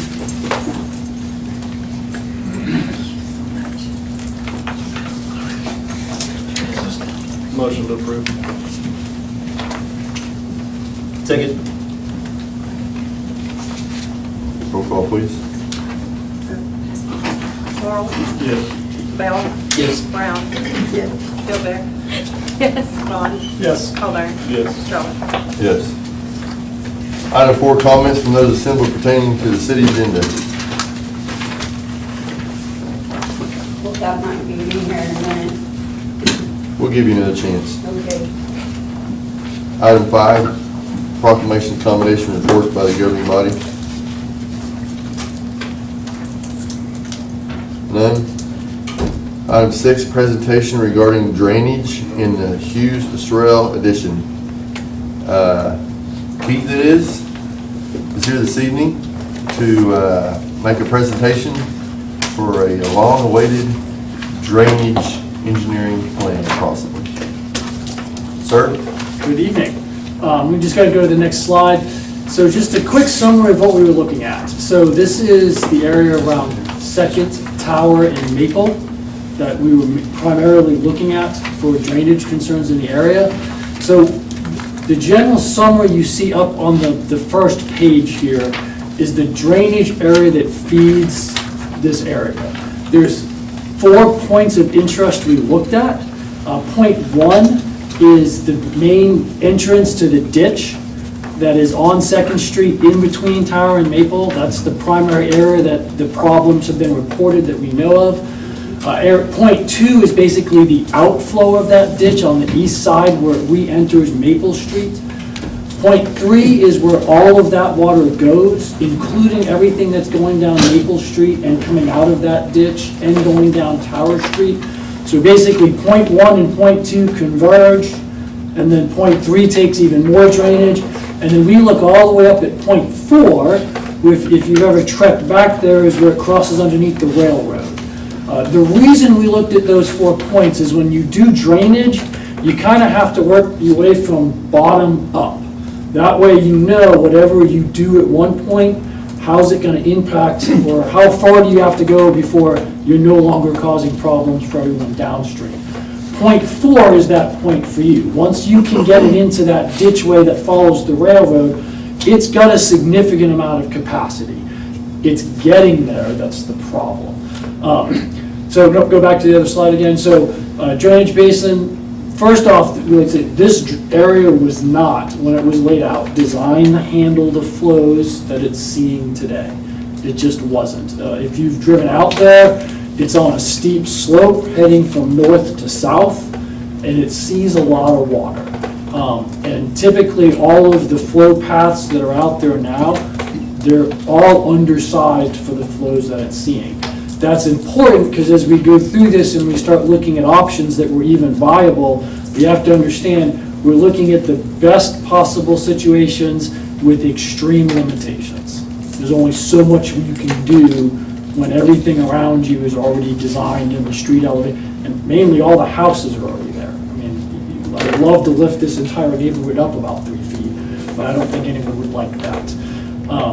And then finally, drainage at point 1 is one of the clear problems, because that's where the water is basically shortcutting across what the flow paths are supposed to be, and that's obviously not things we want to see. So next slide. So existing flow conditions, again, we kind of already talked about it. Point 4 can handle the flow if we can get it there. Point 3, actually, when you go look at it, has a problem in itself. That person's house, just on the north-hand side of the house, he's got a little drainage ditch that I bet wasn't there when it was designed. Water's just naturally cut that drainage ditch. Just in the time frame I've looked at it over the years, it's getting larger and larger because it's seeing a lot of flow. We'll see in the picture kind of things we look for with drainage. One of them is sand and sediment. If you ever go around your town and you see a spot and it looks like a sandy beach, I guarantee you water is ponding there. Ponding water is bad because it's backing up the whole system. That person definitely see ponding water there. That's important because that's one of those points we determine that no matter what we do at point 1 and 2, you have to fix point 3. Otherwise, all we're doing is compounding his problem. So we still have to get the water past him. So these are some of the pictures. So the picture on the upper right where it says point 1, that is the entryway of the ditch off of 2nd Street. It's looking south, so that water is trying to head east. You can see the drainage, the little curb flume that's there. I have never seen a flume that is offset from the actual drainage ditch. That's actually not on the right-of-way. Where the power pole is the center of the ditch. Yeah, it's about 10 foot too far north. And it's about 10 foot too far north. It has been that way since as far back in Google Earth as I can go. It's been there ever since we bought the home. Right, so can't tell you why they did that. That's odd. You can see it's already built up and basically caused a dam there. Interestingly, the way the street is sloped, you're looking down and the next street over is Maple, and we'll talk about that was one option we were looking at, is can we send this water and just get it to Maple? And we'll talk about why that's not an option. It didn't build that down there. I brought that dirt in over there. Yeah. So what you're seeing on the left-hand side, this is the exit. So this is the far east side of the ditch. This is where all the water from that ditch is coming out. You'll see in another picture, basically the farther east you travel, the wider that ditch gets, even though your easement's the same. There's just more land mass for it to flow over. But again, there's no curb inlet. It just kind of hops over the curb, so it starts sheet flowing over. My guess is that water goes through that first part and just starts widening up when it finally can get through there. This picture does show, you can see a manhole there. We'll talk about the fact that there's a lot of utilities in that drainage, in that utility easement. Next slide. Okay, so the picture on the right is point 3. That's that one point we talked about where all the water is basically heading and hitting the end of Tower and Maple Street. And it's trying to get through just on the left-hand side of that house. Again, you can see that the surrounding area is a bit higher than the street, so he's guaranteeing to be ponding there. You can see a lot of sand and sediment that's in that area. So it just takes a while for that water to flow out as well.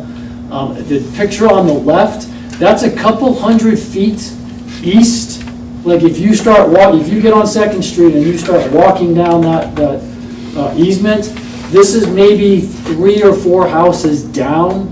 once you go in. I showed this picture because this is kind of the last spot before that opens up, where the fences are farther back. It's just a good example of the fact that there's no discernible ditch back there right now. Although the manholes and all the pedestals are set at that elevation. I mean, so, but definitely not a discernible ditch in that area today. Once it gets past this, still not a discernible ditch, but at least it widens up and it starts giving the water a little more place to flow. Next slide. It makes me wonder a little bit about that. I saw that fence in that picture.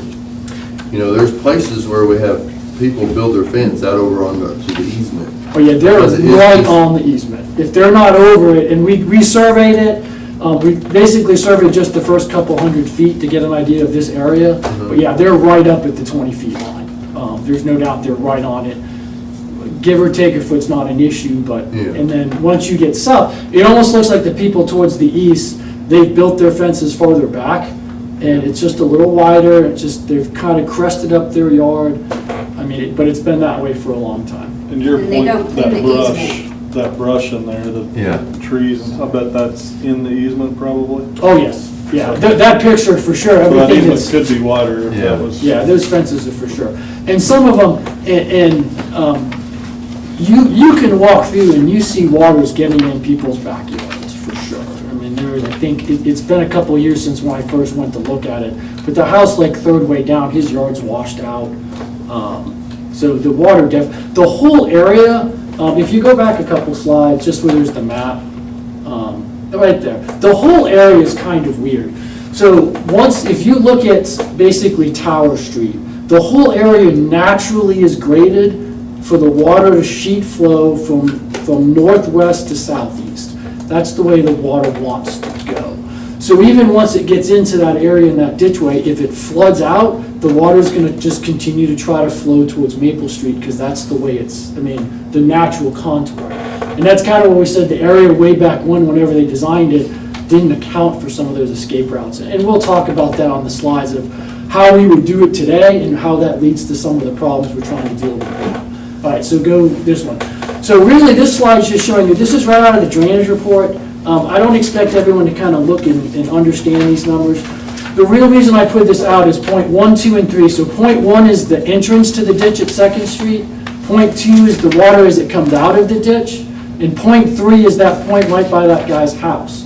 Really, the only thing to see here is the ditch itself is not adding a lot of water. All that ditch is seeing is once it gets in, the ditch itself between when it enters the ditch and it exits the ditch is just people's backyards. So the real problem is all the water that's coming in off 2nd Street trying to get into that ditch. So basically, you're just trying to convey the water through the ditch. The ditch itself isn't adding a lot of flow throughout its course.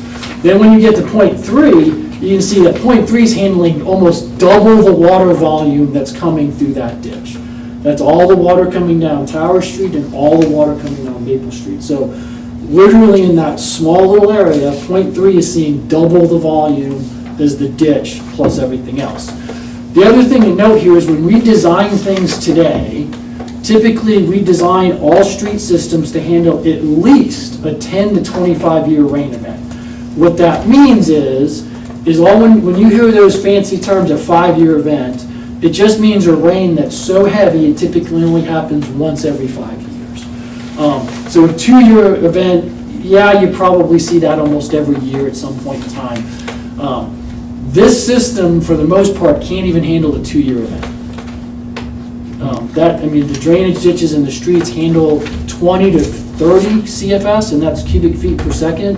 You can see that's not even up to the 2-year event that you see. So these people are seeing these rain flows that are backing up these systems annually for sure. If not almost every time it rains. But that's the constraints we're working in. And what we typically do is you want to design the system that it handles those higher events primarily, and then there's always escape routes that don't go through people's properties. And like I said, we're just not seeing that anywhere in this drainage area. This whole area's got a lot of water coming to it. Next slide. Okay, so when we look at options, so basically when the city had us do it, the steps were, what are the existing conditions, and that's what we talked about. Right, given these constraints, is there anything we can do to try to improve the drainage in this area? There's only two ways to do that when you're talking about drainage. One is to increase the current flow path, so the water's already traveling and heading in a certain direction. What can we do to increase the capabilities and volumes that those current flow paths can handle? That's one way of tackling the problem. The second way is to change the flow paths. Is there other ways we can direct water so that it doesn't go down? For in this case, can we stop the water from even getting to point 1 and send it down some other route? Then that point just has to handle less volume through that ditch. So those are the ways we kind of look at it and frame it up. And that shows you the three colors. We've got the green line and the purple line show, can we send this water somewhere else and not send it down that ditch? And then the yellow line just represents, well, that's how the water's going today. What can we do to make that better? Now, those are the two options. So next slide. Okay, so maintain the existing path. So that's really the ditch. Interestingly enough, the ditch that comes off from the left of the screen here, the way the street's graded, it's supposed to actually enter 2nd Street and travel to Maple. And that ditch actually really only sees a little bit of 4th Street and then the backyard drainage. So the main source of water here is coming from the north down Tower Street. And if you've been out there, I'm guessing that street looks like a water slide on heavy rains. I mean, that's a 7+ degree slope coming down Tower Street when it hits that, or 2nd Street when it hits that Tower intersection. It's flying. We initially thought that water was, well, if we had done, that water typically would head down and turn to the east and try to head down Tower. That's not the way this is built. The way this is built is it bypasses Tower completely and it just travels down 2nd Street and is all coming at that ditch at a high rate of speed.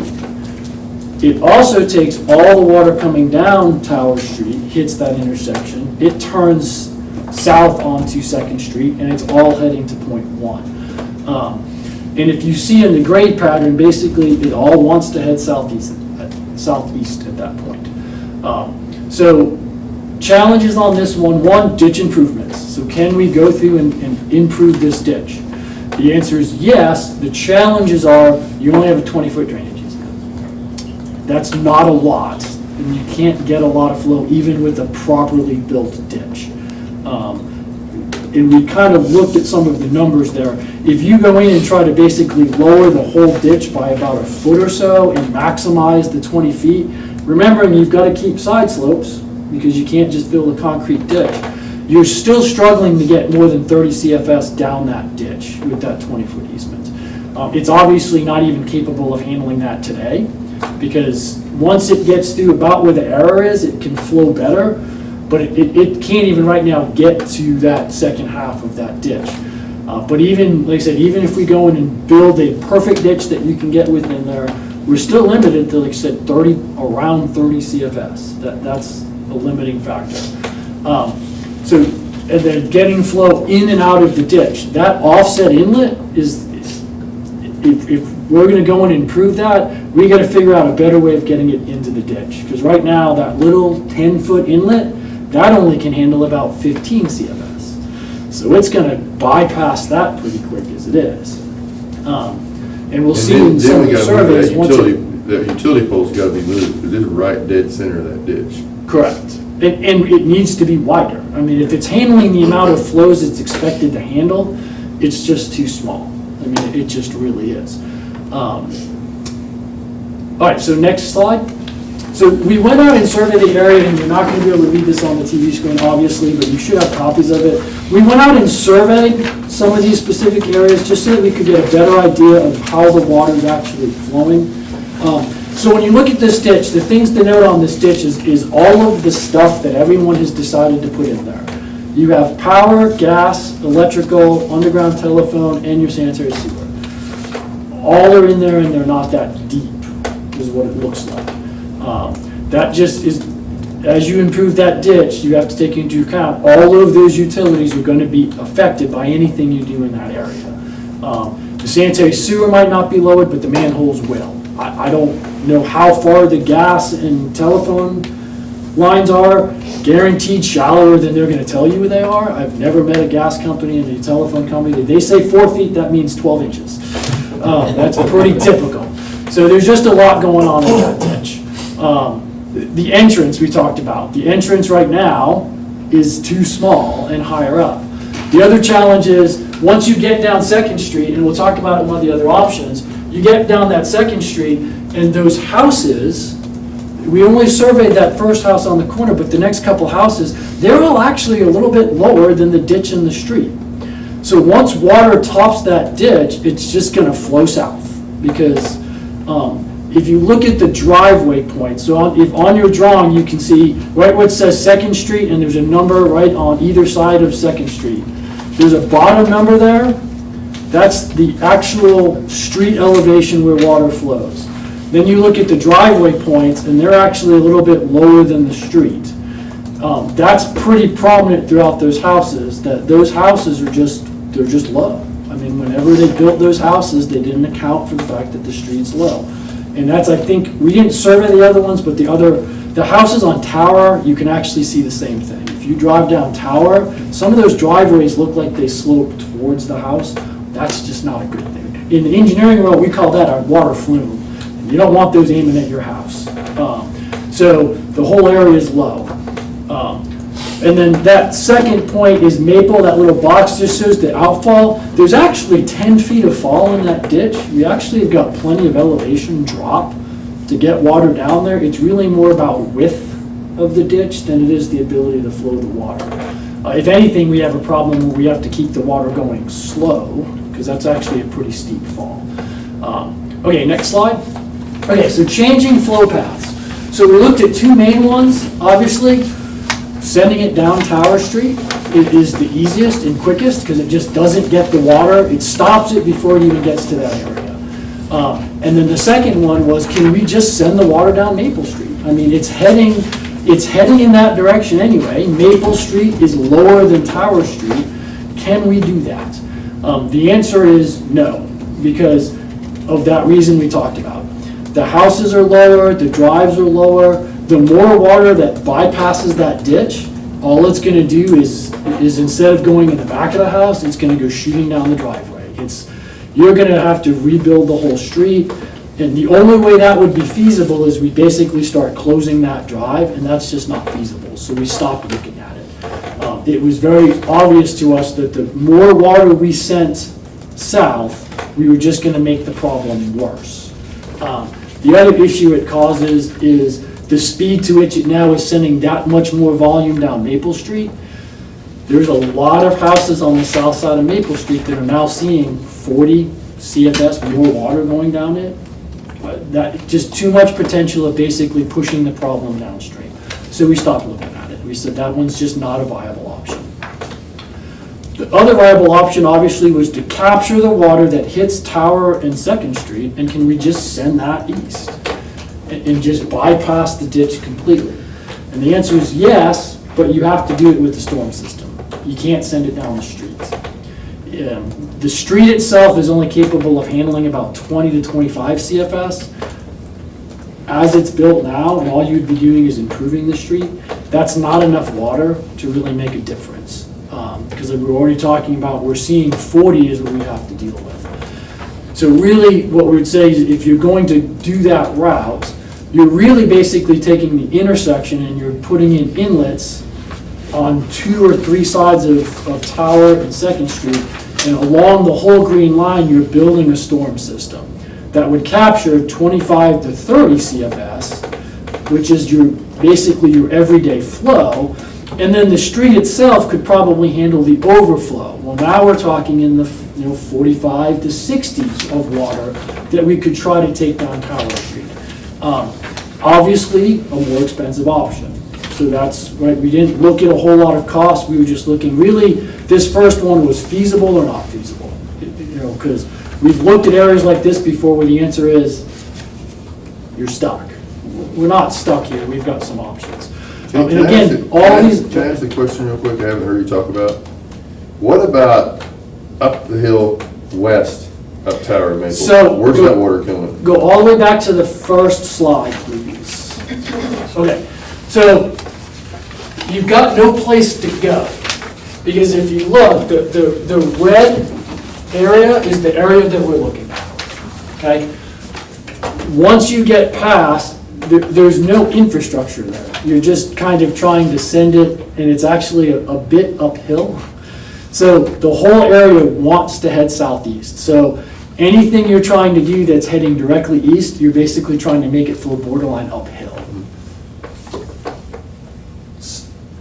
So what I'm saying is, on Tower Street, west up the hill, you know, you're saying it's coming down Second Street from the north, Yes. but all that water from Maple and Tower is coming east also to that, right to that hole. Yes, but it's not going through the ditch in question. It's traveling, so see the yellow circle? That's all traveling down Maple on its own. And it just converges it. So where's, on Tower, that water crosses, it's hard for me to believe that water crosses Second Street and keeps going east. It doesn't. It turns south. It doesn't. It all goes south. Yeah, so everything. So it comes down Tower and turns south. Onto Second Street and tries to enter the ditch in question. Okay. You basically, if you look, well, if we go to the next, the slide that has the survey. So, next slide, next slide. Next slide. Okay, so when we surveyed the area, so this is the survey of Tower and Second Street. Maple Street, no, one more. Yeah, so this is your survey of Tower and Second Street. So basically, if you look at those flow arrows, you see right where the word tower is, and you see the number 5.24, that's your high point. So everything coming south down Second Street and from the west to east of Tower Street all turn south onto Second Street, every last bit of it. If you're getting enough volume, it's probably topping that, and some of it's going down Tower Street, but it is not designed to take it. It is designed that every drop of that water goes down Second Street. Which is, again, from looking at it as the guy who can criticize old work, I don't know why you would send that much volume down a ditch. So but on Maple Street, it's just going straight on down. And Maple Street is all going straight down. And Maple Street is actually taking about half of Second Street between Tower and Maple. Once you get to the ditch and head south, that's graded to go down Maple Street. Not a lot, but enough. When you get in front of my house, it's flat. It flattens in front of my house. Oh, yeah, it's Water not steep. sits. Yep, and that's why we can't take water down Maple Street, because it would just make the problem worse. Because I'm on Second, it just Correct. sits on. There's just Second. not enough slope to get it shooting down Second Street Yeah. past that ditch. It's just gonna pool up more and send more water down your driveway. Because right now, it doesn't go down your driveway as much as it goes behind your house. Oh, no, The it whole- takes my driveway through my So it's house. just gonna, that would just make, the more water you send south, the worse it's gonna get, not the better it's gonna get. Yeah, that's, we didn't expect to see this until we got this The survey. maple, it turns and it meets right in front of my house too, because the water just comes right over my driveway and right over my curbs. Right, yeah, we would not have expected to see this when the survey came out. The guy told me, no water goes down Tower Street. I said, bull, and he showed me the survey. I said, okay, no water goes down Tower Street. So yeah, Tower Street from Second to the east really is just handling its own load and that massive hill that dumps into Tower Street as well. So you said, I think you said, up here, there's nothing we can do up above to handle any of that water either? Is that what you said? Yeah, so when you go up to the next street that's handling, That's no. if that water can't continue to travel east, because just the natural grade of the land, and there's no other street to take it. Yeah, all that water, and like I said, that's a steep slope. That's a steep, even if you would, what I honestly expected, before we saw the survey, I expected Tower Street to be graded to head east, and there was so much volume it was just topping over and bypassing the system. No, it literally is designed not to send water down Tower Street. It wants to send it all to that ditch. And so it doesn't take an engineer to figure out, I've got 3 major streets of asphalt, and I'm trying to jam it down a 20-foot dirt ditch. That just doesn't work. So that's the survey there. So next slide. So conclusions. So there's really only 2 viable options here to try to take care of this problem. One is ditch improvements, and I think that one everyone's talked about. And two is stormwater down Tower Street. I mean, those are really the only things we can do with the constraints that the area has. We've talked about, things that have come up as well as storage. Storage is always the solution. This whole thing is at the bottom of the drainage basin. Water storage is only good at the top of a drainage area. This is like the last bit of drainage. So it's all about moving the volume of water at this point in time. Point 3 has to be addressed no matter what happens. Even if you put a storm sewer system in Tower Street, if you improve the ditch, both of those solutions just make the problem at point 3 worse. So you have to build either a ditch system or a storm system or something to get it past that house and into that rail right away. And then once you're in the rail right away, we'll go. That's really where we want to get, because that system can handle it. It's got plenty of room to spread out. And then the system is only capable, like I said, right now, even with these improvements, this whole system really is only capable of handling about the 5, maybe 10-year event. So even if we go in with the big solution, nothing's going to solve the problem if we have a torrential downpour. The system is just tapped out. But there are things, both of these systems, there are ways of handling the day-to-day flows. There are ways of increasing this from only handling 10 to 15 cubic feet per second to at least there's a plan to handle up to 40 cubic feet per second. That's really what we're trying to get at. Is I just want to make sure I'm being upfront. Say there's no permanent total fix to the drainage issue in this area. But there are options to make it a lot better than it is today. And that's what kind of we were asked to look at and present. We really weren't looking at, I can't stand here and say this is the best option. They both have potential. There's a significant cost difference in the two of them. And I guess we're here talking with Larry just to kind of let you know where we're at, so that you guys have a little more information to talk about when it comes to this, and then see which way that you might be leaning it going, or is it something that you want to continue pursuing? Which of these you want us to spend more time on? None of these have been designed. It's really just first find out what the potential options are, and then let you know and see which way you think you want us to start looking at more deeply.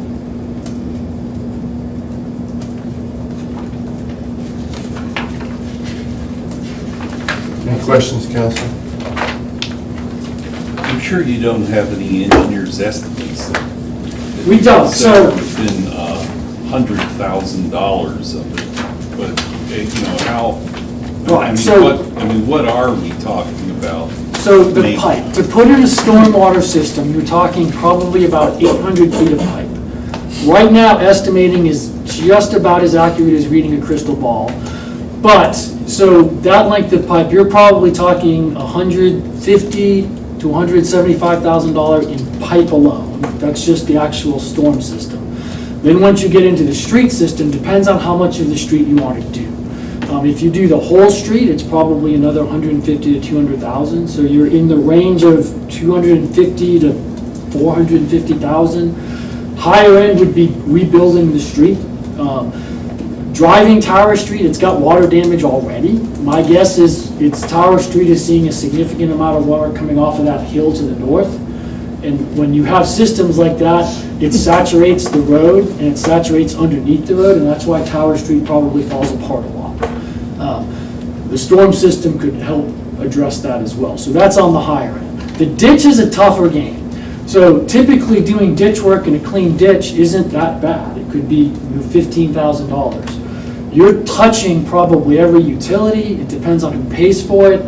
That's in the order of magnitude of more like of a $50,000 project. So you're talking one is 10 times more expensive than the other for sure. The biggest issue on both of them is once they're designed out, we have to calculate actual volumes. The stormwater system, it's a little easier to guarantee or at least design that towards a set flow. The ditch, when we just did a rough layout of the ditch, the biggest problem we're having with that ditch is to carry the volume, the water's traveling really fast. We're the point where it would scour out.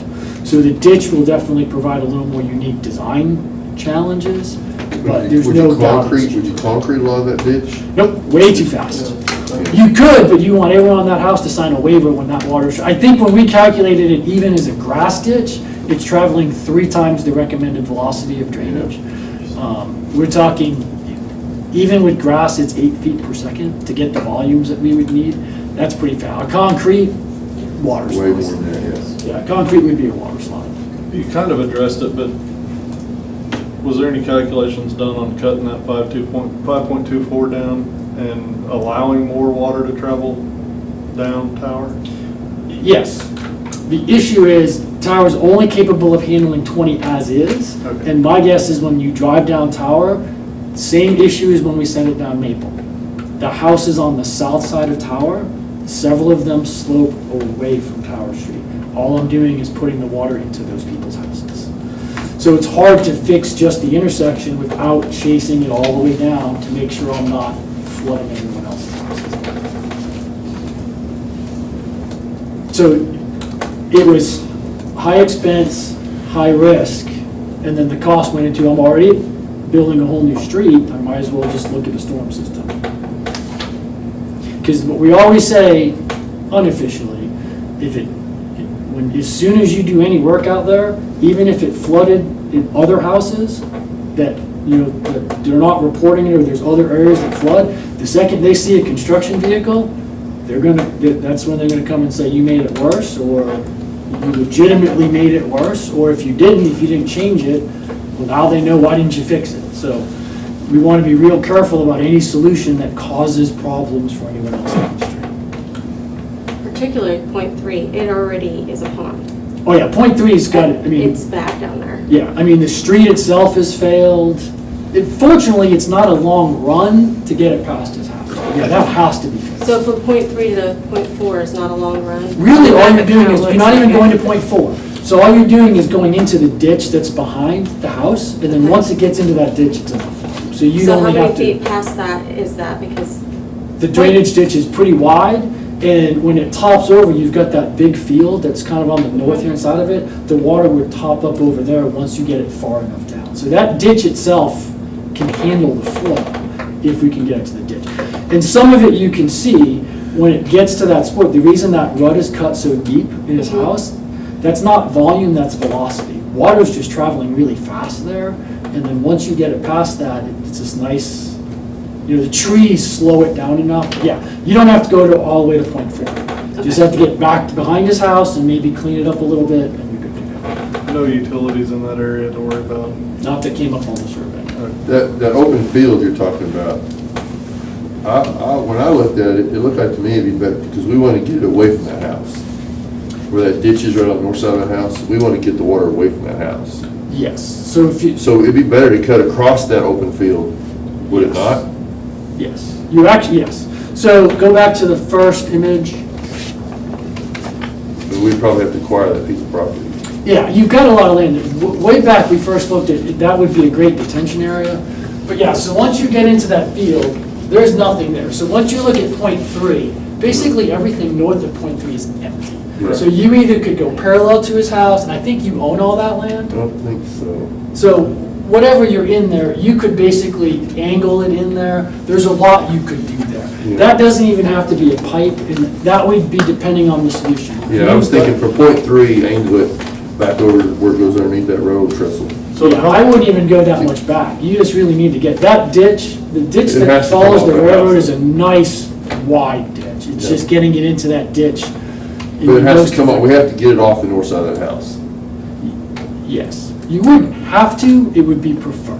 Preferred, If you yeah. only had that amount of space, we could make it work to get it in there because it's not a short distance. In a perfect world, yes, you'd absolutely want to head north earlier rather than later. That's part B. You still gotta fix the water getting to .3. You have to do them at the same time. You have to do them at the same If time. you do anything at .1, if you do either option 1 or 2, you're going to flood out that guy at .3. He's already seeing water that's got to be close to his house as it is. He sold his house and he moved because he couldn't get no help. I think he still has family members that live there because I see him drive around the house. And he sold his house down there because I've been talking to him. Yeah. But If somebody Yeah. owns it. If he sold it to somebody. Yeah, Yeah. if you send more water. They still live there, yeah. Yeah, it's all about speed. If you send water, any solution we're talking about, all it's doing is making the water get to .3 faster than it was before. All you're doing is making the problem at .3 worse. If I heard you correctly, I can't remember the name, was it the truck, Gradall? Is that what we have, a Gradall truck? Would that be sufficient enough to fix .3? I mean, could we get the big truck with the bucket and? Potentially. We haven't detailed and designed that out. I'm just, Yes. cost-wise, that would be a whole lot less than what we're talking about. Or with the it would street be a fund. start, and at least, I mean, you're getting it out that way. Your biggest thing, again, is making sure that you do it so that when it does overtop, because it will overtop, just because the area can't handle it to get there, you just want to make sure it doesn't stay out of his house. Because once you do that, Right. doesn't matter what the conditions were before, you own it now at that point. And this is a bad time of year to do it, because you can't get any grass to grow down. I mean, you're going into winter, so if Correct. it comes a big rain, it's just gonna wash all that dirt out of there. And it's just gonna cut, it's just, whatever you do, it's just gonna undermine it and cut it even more. Little Grand Canyons. Because the water's traveling fast. Now, down there, concrete wouldn't hurt as bad, right? Velocity-wise, we wouldn't have as much issue, Correct. so, but more cost at that point. And because if you do a pipe system, then we're going underground anyway, and then you're not Right. even having to worry about a ditch. If we pursue taking a storm system under Tower Street, we'd want to bring that as close to the ditch as we can, Right. just to get past the house.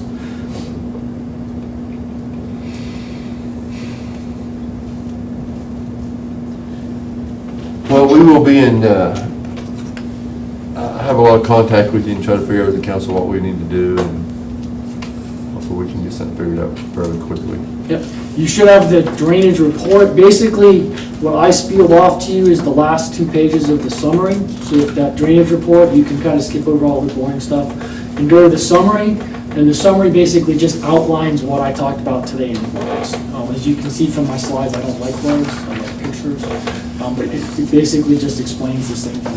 It's, these are the options, these are the challenges, and these are the benefits. So. When we spoke, I talked about, we haven't done a master drainage study of the city.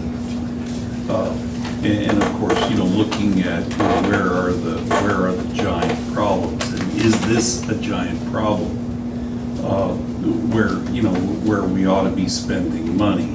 And I think you answered that. What was your answer? So when we started this a while ago, we actually looked at, I think, 7 places in town. And we talked about a drainage study. And this is where I get in trouble with my bosses, because they want me to tell you, you need to spend hundreds of thousands of dollars on a drainage study. And you do. However, most towns have enough problems that you need to do that, and you still need to look at the problem areas. So we looked at like 8 of the main problem areas in town that all have varying size drainage studies. I mean, I think you guys probably saw this, it's about a year old, some of you might not have. And when you look at that, we always say, okay, of the ones that we know are known problems, we kind of looked at their drainage basins. And most of them are at the tail end of a drainage basin. So this one definitely ranked up there with the highest problem, just because there's so few things you can do. Does it have the most impact on the town? Probably not. There are other drainage basins that are 5 times this size, but they're not seeing the same level of problem.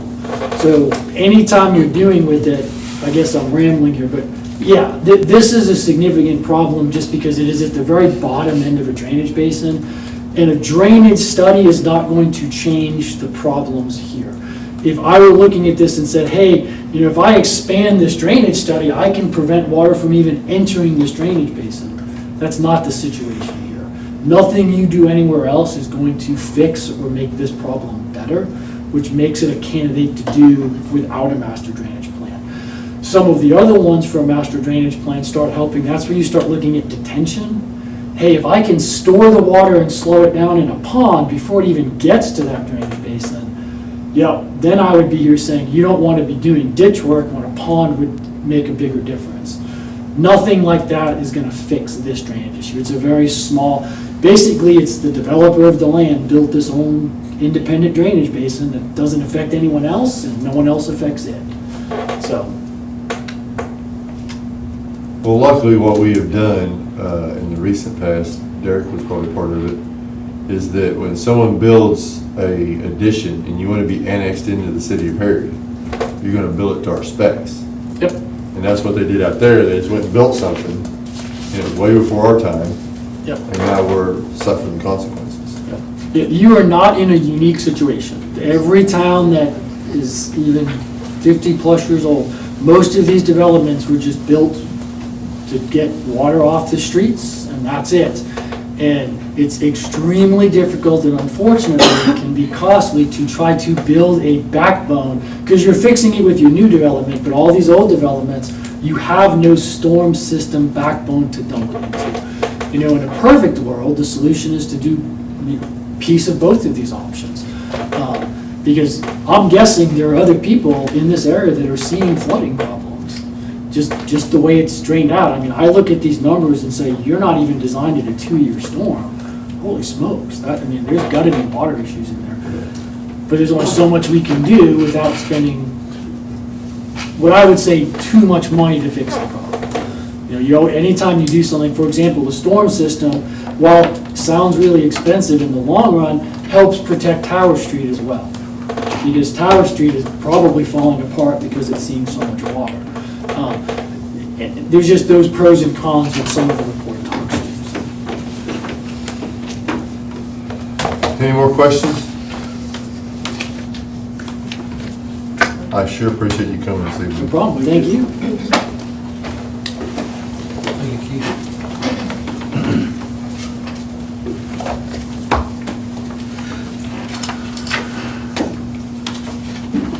All right, item number 7, consider items pertaining to zoning and planning. Wait a minute.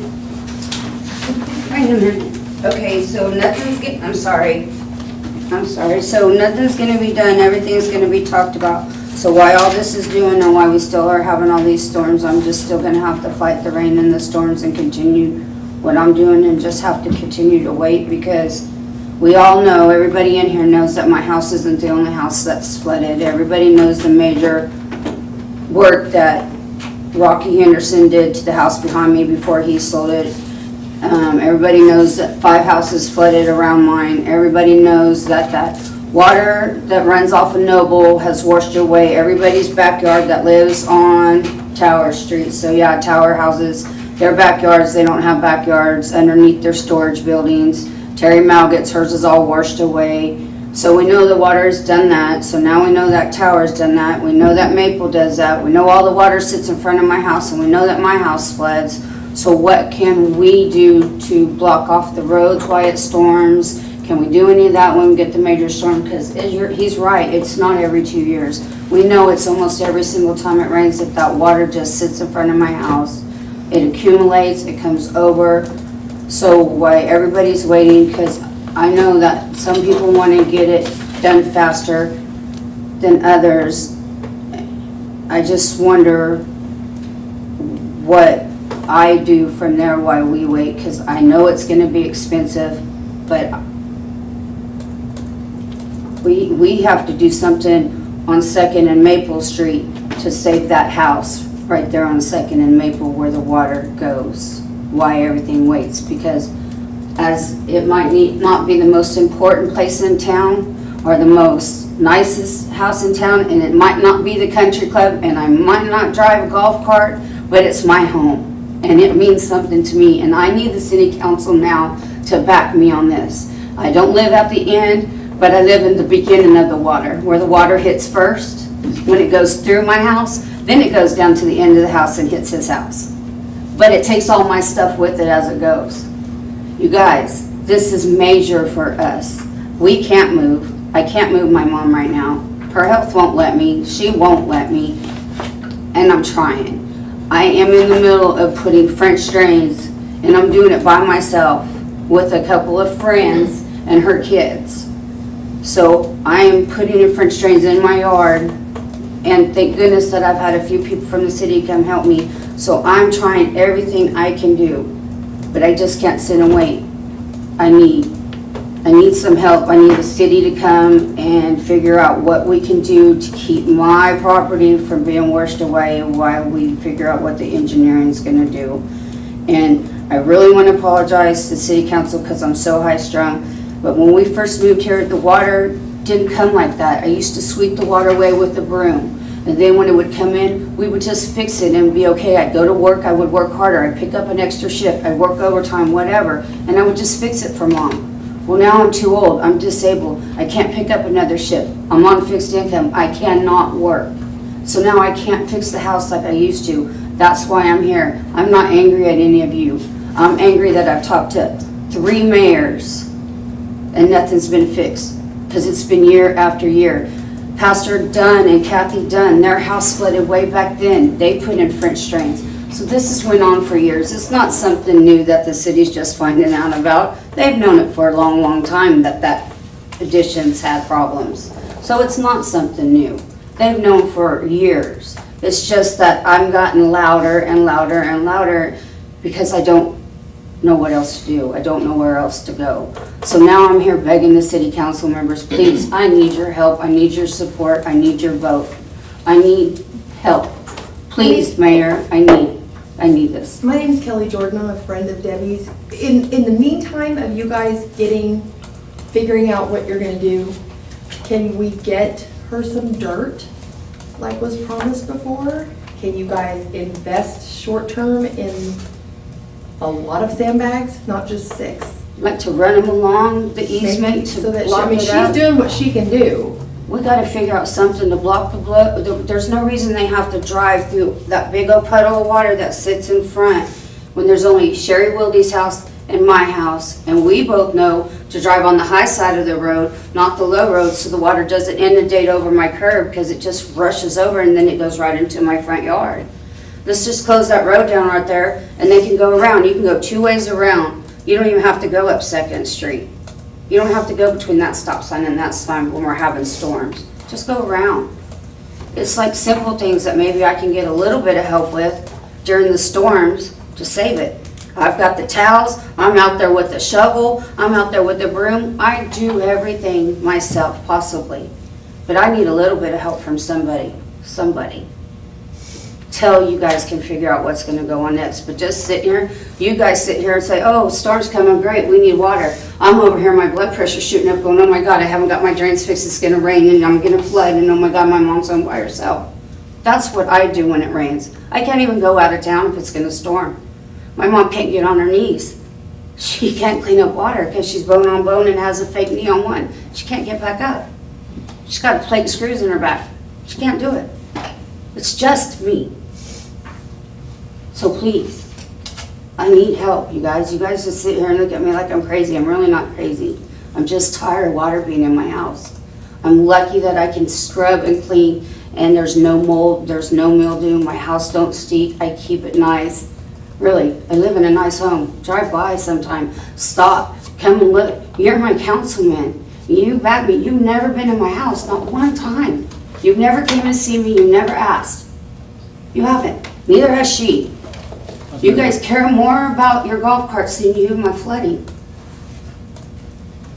How many sandbags do you want? However you can line up on your property to stop it coming from over the easement. I don't want it on my property. I just need it because my dirt's been washed over because we've had so many rains. I just need it to stop this way and to come around the curve because you guys have seen I sent you the last video and that water was so bad that I couldn't even get out the doors. That pressure of that water, and what was it, 2 months ago even? I will figure out where I need it, and I have Isaac get a hold of you, and Mr. Morris, I'm sorry.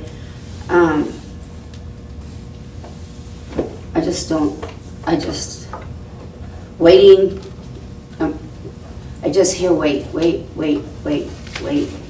as I keep losing things. I don't have finances anymore to keep waiting. If it wasn't for Exchange Bank, I would have lost my home. I do want you to know we care, and I have been by your house Have you? several times when it rained. Okay. To check It's it out. awful, isn't it? And I have been, she has too, I know she has. Has she? Well, I have, I don't- okay, I let don't me come rephrase. up- I I've don't only come heard knock from on you your all door, one time. But I do want you to know that we care. Okay. Well, that's nice to know. because I've never heard from you other than one time. Well, I'm glad. Anyway, I'm really sorry that I'm high-strung when I come. I'm very, It's I'm Nothing wrong with being tired. passionate about your home. I'm tired. Yeah, I try to keep it really nice. I really do. You guys can drive by at any time. You're welcome to come. I really try hard. Come by there all the time. Just, it's not visible, and I'm sorry it's not visible, but we, So maybe next council meeting, we can have some things set up of what we can do when it's gonna storm to try to save it until this. I'll talk to Mr. Morris and he can talk and maybe we can have some, okay, if this is gonna storm, we can set up these so we can at least try to protect it. And then if it comes in, I'll clean it. I know I'm always gonna clean up the water, but at least I'll have a plan of action. That's it. Let's put a plan of action to work. So at least when the storm comes, if we haven't started on drainage, Gives you a little bit of peace of mind. yeah, I can at least try to protect it. I gotta save my home, you guys. I have to. Or there's just, it's gonna be a big old hole right there. And if you go around our home, that used to be a really nice housing addition. And if you just go look, people aren't taking care of the easement. That's why it looks like that. They haven't cut their trees back. If you look at my part of the easement, it's clear. They need to keep that up. That's why we have terrible with the ice storms. Nobody keeps up the easement. If you look past Terrence's house, nobody takes care of anything back past the easement after the first 3 houses. All right, you guys, thanks. I'm sorry. I know you're tired of me. Item 7, consider items pertaining to zoning and planning. Item A, receive recommendation from the Perry Planning Commission on the application filed by TMQ Investments, Inc., Chasm Can applicant for a use by review and site plan review for real estate situated in the northeast quarter of the section, let's see, let's back up. In the southwest quarter, I'm sorry, of section 17, township 21 north, range 1 west of the Indian Meridian, Noble County, Oklahoma, and street address of 3101 West 1st Street, Perry, Oklahoma, 73077, hereinafter the subject tract, to permit a recreational vehicle park use. Take action on applicant after considering the recommendation. Okay, I was at the planning commission meeting that night, and they took no action. They said that it says that the applicant must be present, and he wasn't present to answer any questions, so they didn't feel comfortable taking any action. But that doesn't mean, I mean, they are only a recommendation to us. We can still take. Huh? Okay, we're making, okay. And so we can do what we want now. I personally don't think that's a good use for that area myself. It's been a truck stop forever. I have my personal opinions what's going on there. But I don't think that a truck stop parking lot is where we need to start a recreational RV park. I think the fault may be in our zoning. I mean, that is intentional, you know, the intent there is for that to be commercial. And I don't see that as being a commercial zoned area. So we probably need to look at our zoning and reevaluate that. But yes, to agree, I don't know that that fits a commercial. So it's up to the council whether we deny this applicant. Mr. Mayor? Yes, mind sir. if I speak up for a little bit? We prepared, I wasn't able to be at the planning commission meeting, I apologize. But I do have some thoughts on that. And I want to pass this out to you guys. You mind if I just set this here and pass it around? Thanks, sir. So a couple things that need to be considered on this item. I'll skip the background because you already got all that. We did have one protest that came in from Sandra Cochran and Erlene Cochran tonight. They said that building this, and if it were to be fenced off, which reasonable to think so, for viewing reasons from the highway. It would prevent them access to their land to the north. So that is one issue that comes up with that. But as this is passing its way around here, there are a few things that need to be considered, especially given the location and the use of what that's going to be, or what that was proposed to be. Item A that I put on, and I made some notes here so you guys aren't going to see what I'm saying, so I don't think I'm just making it up as I go, is the proposed RV development consistent with the city's comprehensive plan. I later on found out that it's called the land use plan, so forgive me for changing words. But this type of service for an RV park typically it's intended to be a short stay. From what we gathered from them, that is not what they intend that to do, or intend for that to be. It's going to be a long-term solution. So if you guys were to consider approving that, understand that you are more approving something in lines with a mobile home park, not a RV park. And the way that our ordinance is written, once that's approved and somebody moves in, they can stay up to a year. At least that's how it is at Sooners Corner. But when the land use plan was created, the intent of this area was not for a residential use, which is quickly what it would become. And in addition, we already have an existing park at Sooners Corner that has one whole side open and some on the other for your long-term stay. And you guys approved it, so you know that Love's has a short-term stay planned on the other side of the highway. So as far as staff and community development, the way that we see it is all of the conditions that need to be met for that corridor, and actually for probably most of the city of Perry, have already been approved by this body.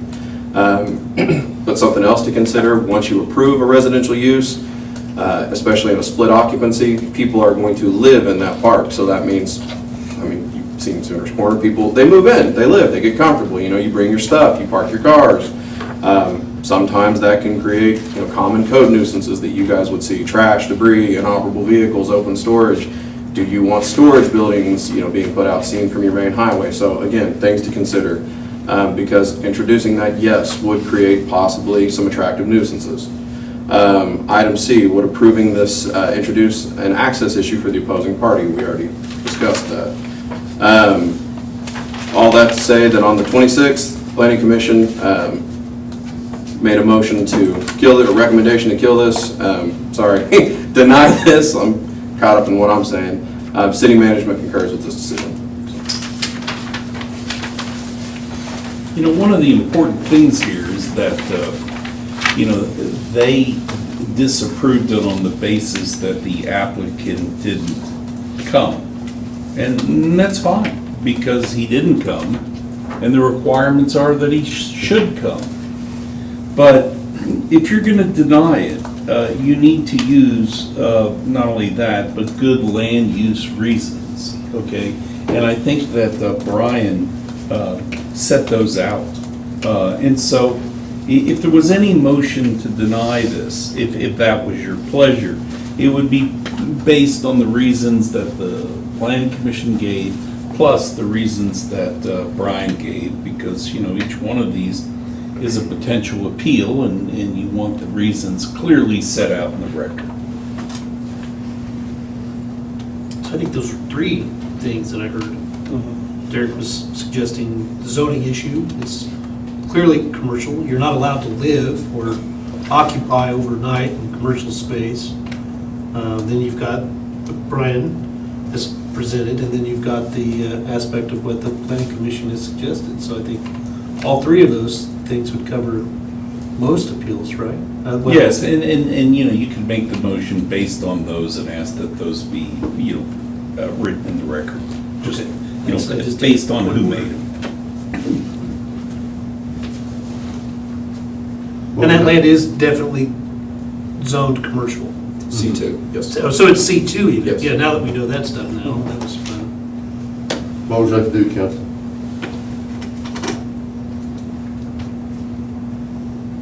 Discussion. I'll make the motion to deny, giving the reason that code enforcement has brought, as well as the Planning Commission. Second. Any further discussion?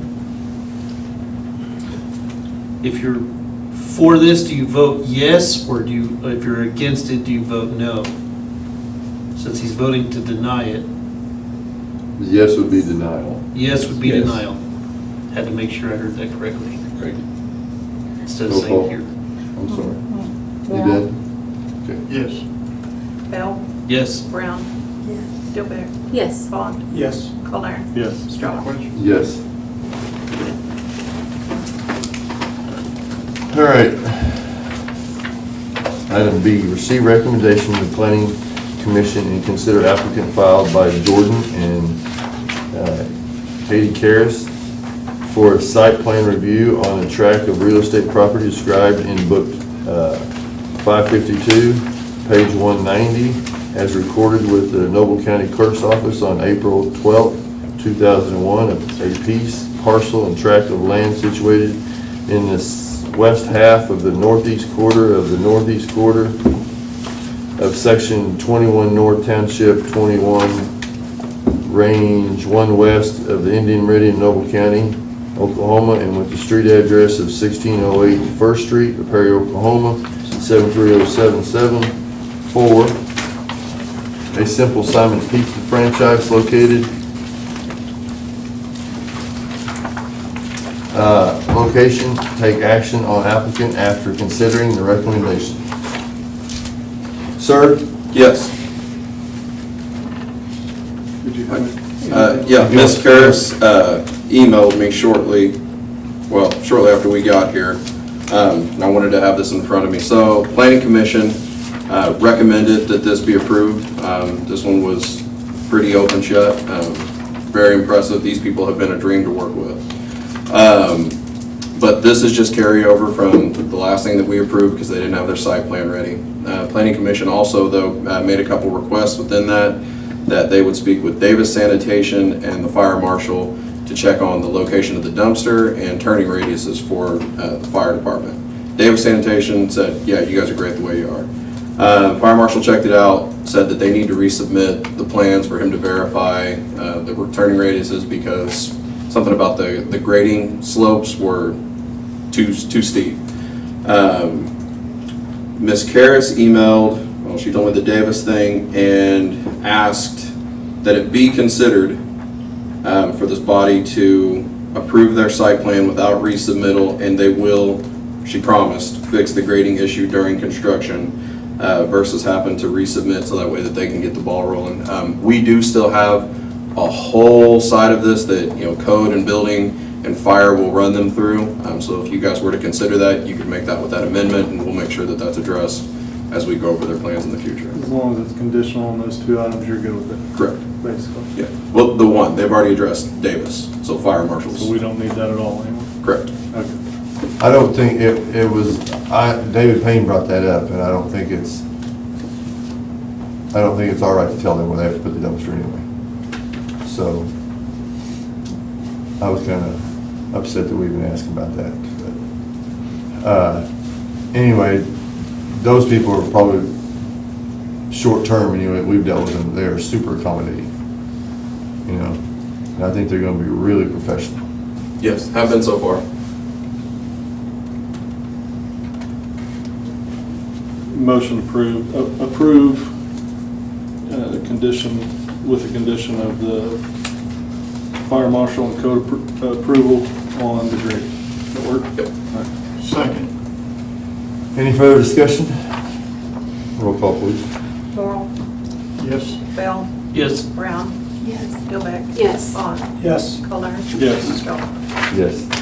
Item C, consider application for rezoning and site plan review filed by Kirkland Watson, applicant, for rezoning and a site plan review for the following tract of real property: the west 25 feet of Lot 1 and all of the Lot 2 and 3, Block 5, original Perry addition in the city of Perry, Noble County, state of Oklahoma, according to the recorded plat thereof, and with a street address of 402 First Street, Perry, Oklahoma, 73077, from its current zoning of C1 Light Commercial Zoning District to C2 General Commercial Zoning District for a garage with towing, service, and storage, and sales of vehicle, take action of applicant after considering the recommendation. Okay, so a few more things to consider on this one than the previous things that we talked about. Item A, will the zoning change and subsequent development overburden the adjacent street system or introduce traffic into nearby residential neighborhoods? Most likely. As you just read, the whole list of services that are going to go from an empty building to everything automobile related under the sun that you can think of. It's reasonable to assume that there's going to be a lot of customers that would want to occupy that business. As we know, it's not a huge lot to begin with. Several issues kind of come up with that about the storage of vehicles, whether those be the used ones, I would assume that are going to be out front, or the impounded ones out back. And then there's sort of a discontinued use because there's been discussion about what that whole end of the block is going to look like, but he only owns the total, and then there's a building that breaks up the rest of that. So he can only continuously occupy 402 Fur, or I don't know what the legal is, or whatever you guys Where the make toll recommendation. station is. Correct, that's it. So if this were to increase traffic flow by introducing, towing service impound lot, several used vehicles, we would consider this an undue increased traffic flow or increase. It's kind of one of our entryways, and it also backs up to a train station. So think about, if you're there just to get your oil change, something like that, or if you're trying to drive traffic, we know how the trains go that way. There could be a whole lot of blockage created right there. Item B to consider, is there a precedent set for zoning of this type in the immediate area? No and yes. C2 General Commercial is nowhere else on this particular block. However, there is a property located one block north of similar use and zoning. So a precedent has not been set on this block for the immediate request of rezoning. C, will the zoning change and subsequent development destabilize lower area property values? The answer has to be yes. External factors may include environmental conditions such as the presence of railroad tracks and highways in close proximity, which we just talked about. The most common external factor that can negatively impact the value of the homes back to the west and are land uses that create excess noise, odors, light, or seismic activity. So think about a mechanic shop, think about a tow yard, think about all that, because we don't know if they'll be on police rotation. They could be coming in and out of there all hours of the night. Their fence is about 2 foot from a residential property, which, yes, it is all zone commercial over there, but as of today, right now, it is a residential use. There are people that live in 2 out of the 4 homes over there, and one of the ones that that abuts this happens to be one that's occupied. But given the nature of this business, it will greatly decrease the enjoyment of the property less than, I put 100, but less than 10 feet away. There are 4 residential properties immediately to the west of this property that are all zoned C1 light commercial but currently have a residential use. If the owner were to try and sell these properties for somebody that's looking to develop that, he may have more of a difficult time selling with an auto repair, impound, and used car lot next door. In the event that these properties remain with a residential use for the foreseeable future, this approval could lead to empty homes as one of Perry's entrances. If these were already a commercial use, like today occupied, it could be a different story. But even thinking beyond that, C1, which is one of the items that we're going to come to on item D, is what this was strip zoned, many moons ago. And so would this zoning change and subsequent development be consistent with the city's land use plan? I know I'm talking a lot, but there's just a lot to consider on this kind of stuff. A land use plan has been worked on throughout the years, and one of the desires laid out in that plan was to rezone all of Fur to C1 light commercial. C1 light commercial is going to be more retail, office use, things of that nature. And you think step up, it's going to be a little bit more of an invasive RV parks and mechanic shops, things of that nature. Let me ask you real quick. Is Jesse's Auto is right across the street? Is that C1 still? Or is that Yes, C2? everything on there would be C1 still. Okay, so you take it to C2 and you go into the towing service. Correct. Correct. Well, C2, almost every one of these uses steps over into C2. The only thing that would be still allowed in C1 would be a service station minus body work. So, storage yard, C2. Impound yard, C2. Used car lot, C2. All those. Mechanic shop's not though. Service station, not body work. So, think about fuel, oil changes. But what I'm asking is, how's Jesse getting away with it on C1? Because he was there predating that. Okay. At least that's my understanding. I wasn't here when Jesse's moved in, so. That would be how you would get underneath that, though. Okay, that's what I was just trying to figure out how Sure. how that went together. Yeah, no, so that's what's called an illegal non-conforming use, right words, Bryce? Yeah. Okay. Basically, if that ever ceases operation for more than 6 months, then that zoning or that use would go away, and whoever bought that. Then they would have to. Correct, he would have to come back in as a C1, or if he sells that property to somebody else, they have to have a C1 use. It wouldn't be able to carry on with the heavier use.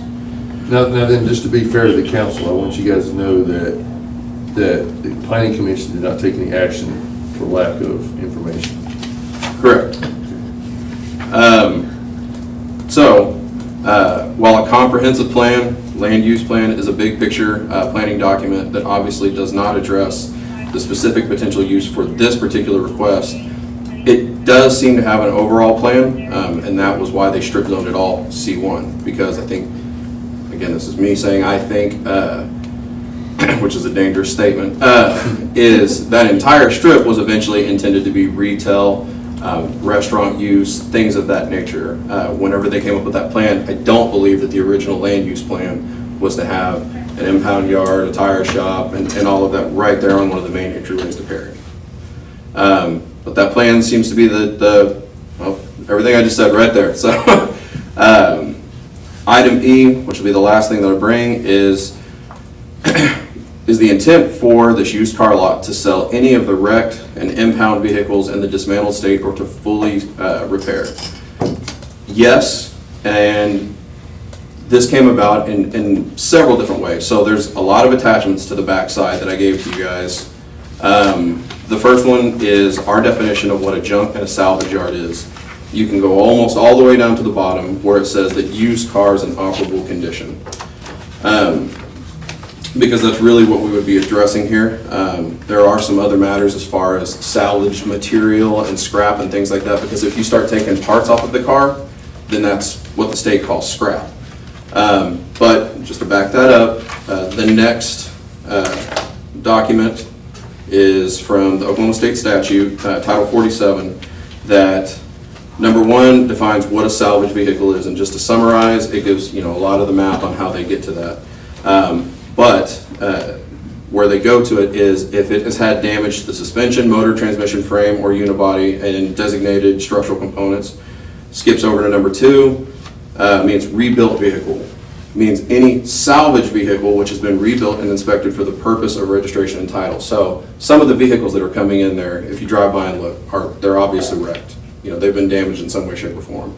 So to rebuild those means you would have to sell them as a salvage title. Now, I know that Mr. Watson did say when he was before the Planning Commission that he is not going to scrap, he is not going to salvage. By Oklahoma State definition, that's exactly what you do when you sell a wrecked vehicle. That is not zoned for that. That is a industrial use. So that's something else to be considered, that in that one way, the used cars, at least from what we've seen, that he's intending to sell, will not be used cars like you and I would think about, like it's Seth Wadley or Vance. It's going to be something that's been wrecked, damaged, sold for park cars. Is that clear definition on that? Which, by Oklahoma State definition, that is a salvage vehicle. Junked vehicle was also in there, but it kind of covered everything that we had to say. So I got all that to get to the next the document that shows the uses permitted by review. This goes into, if this body would consider it, to hold a use by review or send it back to the Planning Commission for a use by review. This would keep the C1 designation, but it would allow him to run his service station. The only thing he couldn't do there would be body work. And again, we come back to the house next door if you lived in a house next door, which we all know from, something that's been before this body here recently, people are not crazy about commercial uses right next door to a residential property. Probably wouldn't be real excited about body work and impact drills and all that running. Don't know how early, don't know how long. I got little kids, and I know I'd be really upset if somebody woke me up with that, or them. That's one thing to consider, though, sending it back down for just the service station use. On the next page, you see conditions for authorization, and this is something that this body does have to, by ordinance, consider, which the Planning Commission would be in charge of finding these things around the surrounding neighborhood. So does it match the land use plan? What's the intent of the general description? And in the surrounding neighborhood, is this going to lower the values of the homes if we put that in there or allow that to go? It's not an operating service station right now, is it? Correct. That would be a illegal non-conforming use still at this point. But since that's set vacant, as long as it did, it discontinued that use entirely. So now whoever comes in has to put something within C1 or match today's zoning ordinances. Does that make sense? Yeah, he talked about pulling all the tanks out and doing all that kind of stuff. Sure. And that might remove what he wants to do with this property. But the thing to consider for the body is not, or this body is not to consider what his intent is, but is that consistent with the land use plan that we have designed for Perry? C2, I went ahead and threw that in there so that you guys could get a little bit more of an idea about the heavier commercial uses that come with a C2 designation. So even if you grant this today, let's say in a year, this didn't work out for him and he leaves, there's a lot of these things that you could be potentially approving to go right next to a residential property or in your C1 light commercial zoning. In case we ever get, a dancing school. And there was, I don't remember how many people spoke that night, but there was 3 or 4 or 5 people that protested the use in the area. We can get to the photos at the very end here, because I don't want to bore you guys with any more details. The first photo that you see is of a wrecked vehicle that came from the property at 813 Cedar.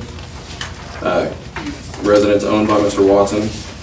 In the vehicle with the total awning, you can see the rear end of that same Chrysler right here, just so that way you can kind of see what's consistent with the vehicle. What I mean whenever I say the condition of used, it'll be sold from there.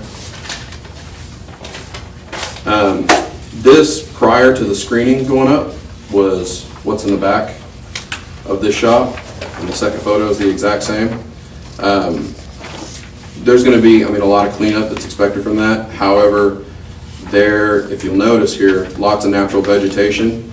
There can be fire issues that are concerned with that, especially if you're moving vehicles in and out. If chemicals are being added to that rear lot, that can create all kinds of hazards in and of itself.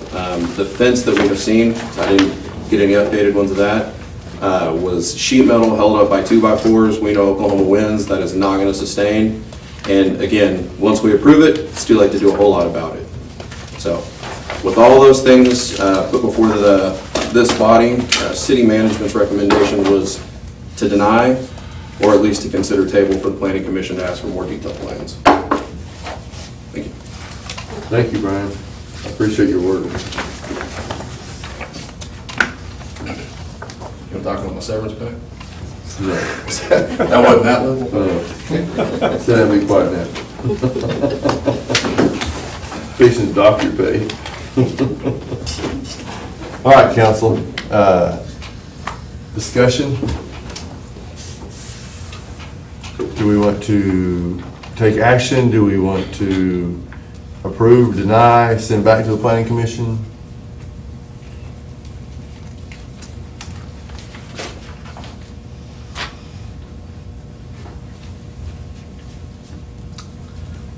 I think it goes against the land plan, it just goes against everything that they had set in motion. Has he already started operating some form of business there? Like if we make any decisions this evening, is this going to lose income for It hasn't been any form of, for him personally? Yeah, like is he operating a business there currently? Not that what we've noticed, anything that has came in, sorry, let me get back up here. Anything that would have came in at this point for any one of those uses at this point would be considered an illegal use, or an unlawful use, sorry. And so for that, it would be literally directly in violation of everything that we have set out in our zoning. There are some other things, and I completely forgot to put them in that packet because they came up later. There are certain licenses that you have to obtain to run salvage and impound and used car sales. Perry has a whole litany of people with the used car sales. There is only one person, Wrecker Service, that is licensed for impound and salvage in this town, and they're actually not even licensed at this yard. They tow off from here and take it back to Enid to scrap. So all that to say that any use that is going on out there currently would be an unlawful use. I do see some vehicles and stuff moved around periodically, so I do believe there's something going on there. I don't know if he's just cleaning up, or I don't know. Usually in the case that people submit stuff like this and then start trying to clean up the property, code has tried to take more of a lax, stance on that and wait until the body makes their decision before we would go any way, shape, or form on pursuing them to have them clean it up or cease that use. So if we send it back to planning, they're just gonna get the same information we just got today, right? I don't know what Mr. Watson's gonna submit because they requested that information from him. I wasn't able to be at that last meeting, so this was all what I would have presented to them had it been there. Okay. I guess we need to ask ourselves, is this something that we want there, regardless of what the planning commission is going to recommend? Because Brian's done a great job of laying out what it is, what can and can't happen there, okay? And I can't see that any recommendation coming from the planning commission is going to change any of our minds. I mean, even if they deny it, we still have to deny it, or vice versa.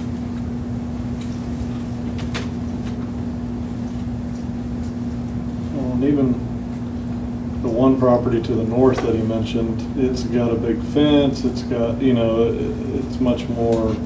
And if you're coming down further, you don't even know that it's Right. exists over there. Right. I think that's the second thing you see, which was the first thing you see when you cross the railroad tracks on that side. Some of the property owners to the north protested because they felt like it would devaluate their property. Some of the property owners that live near were complaining that, and I got to be very careful. I'm not have anything against people who ride motorcycles, but there's a lot of motorcycles that hang out there, loud motorcycles, and they have cookouts and those kind of things, and that was one of the They complaints. living in the restaurant part of that? Huh? Are they living in the restaurant part? I don't believe so. That's a Nobody's different piece of living in property. that part. They don't have a certificate of occupancy. We were waiting on drawings to come back on that, and as of right now, that place is considered an uninhabitable space. I don't think he owns that either, does he? He's not, he's currently renting it. Okay. So, him and I had a little talk afterwards. I said, you heard what the citizens, what they're saying to you. They're complaining about what's going on, what's taking place down there, loud motorcycles all hour of the night. They're complaining about some of the wrecked vehicles or dismantled vehicles sitting out front. I mean, if you want some leniency or you want some positive recommendations, you got to stop all that. I mean, you got to listen to what the people are saying. And every time I've been down there, not intentionally going by there, but when I drive by there, I've seen 2 or 3 motorcycles hanging out down there and still the same vehicles. And I know it's only been a week or so, but still, I just have to listen to the complaint of the people also. If we deny this and say over the next year, he cleans it up real nice and takes care of all those issues, could he reapply and say, done all this to make things better, would we reconsider it then, or is this a one and done thing? No, it can always be reconsidered. We put a gap. 6 months. At the 6 month, yeah.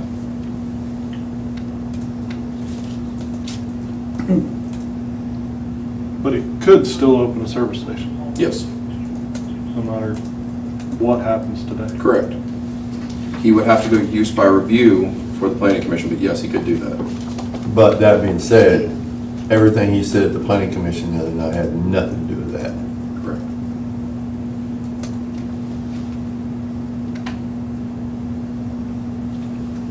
So now I'm confused.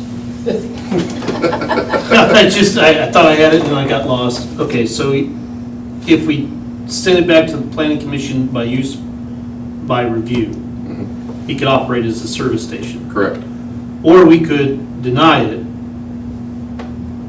give him the 6-month window to clean it up, show that there's intent on doing these things that he's asking, and then he could resubmit and try it again.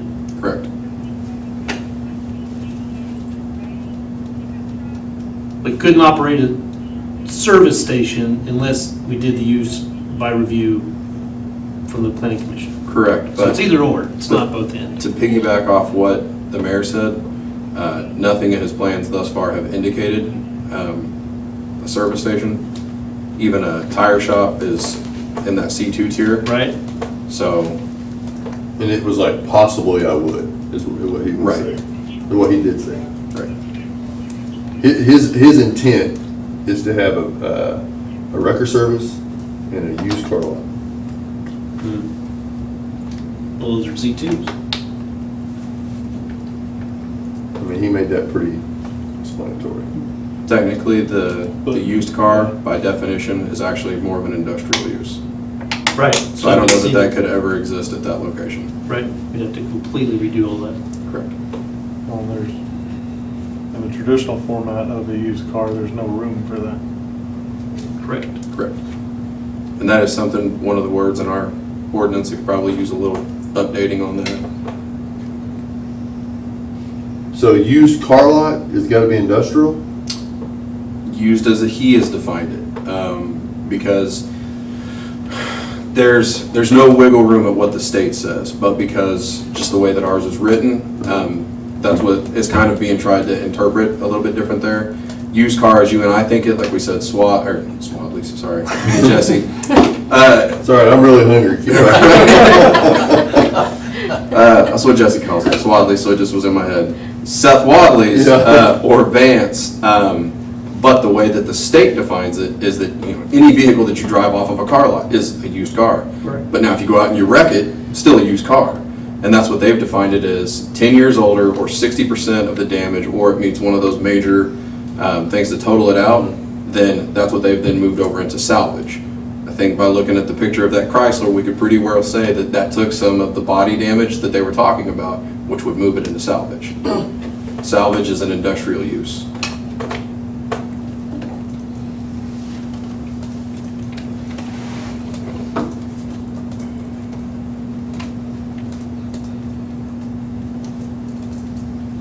So we either, if we don't feel comfortable making a recommendation or approval or denial, we need to send it back to the planning commission and let them look into it, but it's 9:20. Put that in the minutes. What? So put that in the minutes. Scrap that.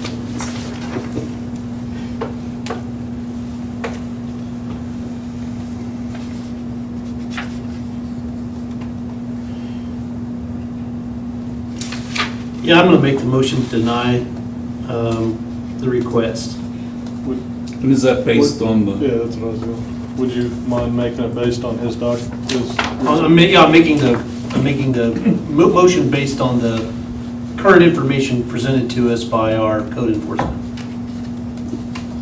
I second it. Any further discussion? Roll call.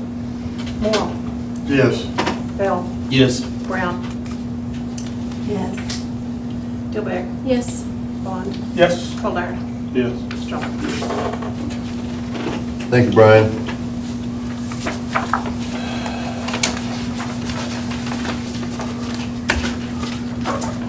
Item 8, consider amendment to Chapter 6 of the City of Perry Municipal Authority Personnel Manual by the addition of the new Section 13 entitled Severance Benefit for the Full-Time Employees. Exact same thing we passed over in the municipal side. Motion to approve. Second.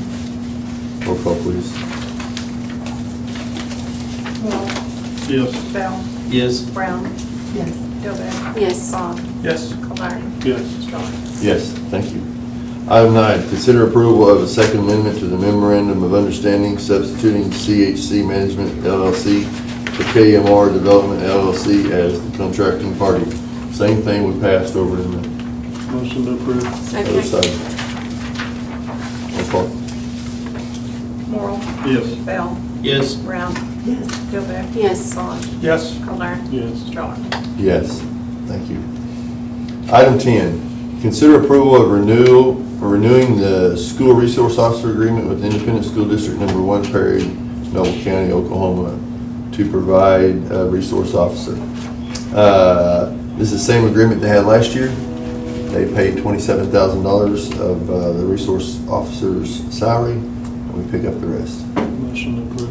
Second. Roll call, please. Morrow, Yes. Bell, Yes. Brown. Yes. Dillbeck. Yes. Bond. Yes. Collier. Yes. Strawn. Yes, thank you. Item 11, consider approval of the First Amendment to the non-exclusive facility license agreement with Chisholm Broadband. Chisholm Broadband, the way I understand it, wants to use our water towers to use a line of sight to the homes for their internet. So Bryce has crafted an agreement with them, where they pay $100. Is it a month? Yes. $100 a month for each tower they use. And they're currently on the tower, right? Yes. One so far. One. Yeah, they can't reach everything. And I asked Bryce if this would consume our towers, and he said he went to Pennsylvania this weekend, and he seen this tower. It's got more antennas than his head's got hair.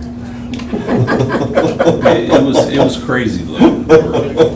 Literally 100 or 200 on a tower, and it wasn't that tall. Derek might be able to tell us, but I don't understand how they can all just send signals all the direction. And It was in Philadelphia, so, and it wasn't that tall. All right. You have a motion? Motion to approve. Second. Roll call, please. Morrow, Yes. Bell, Yes. Brown. Yes. Dillbeck. Yes. Bond. Yes. Collier. Yes. Strawn. Yes. Thank you, council.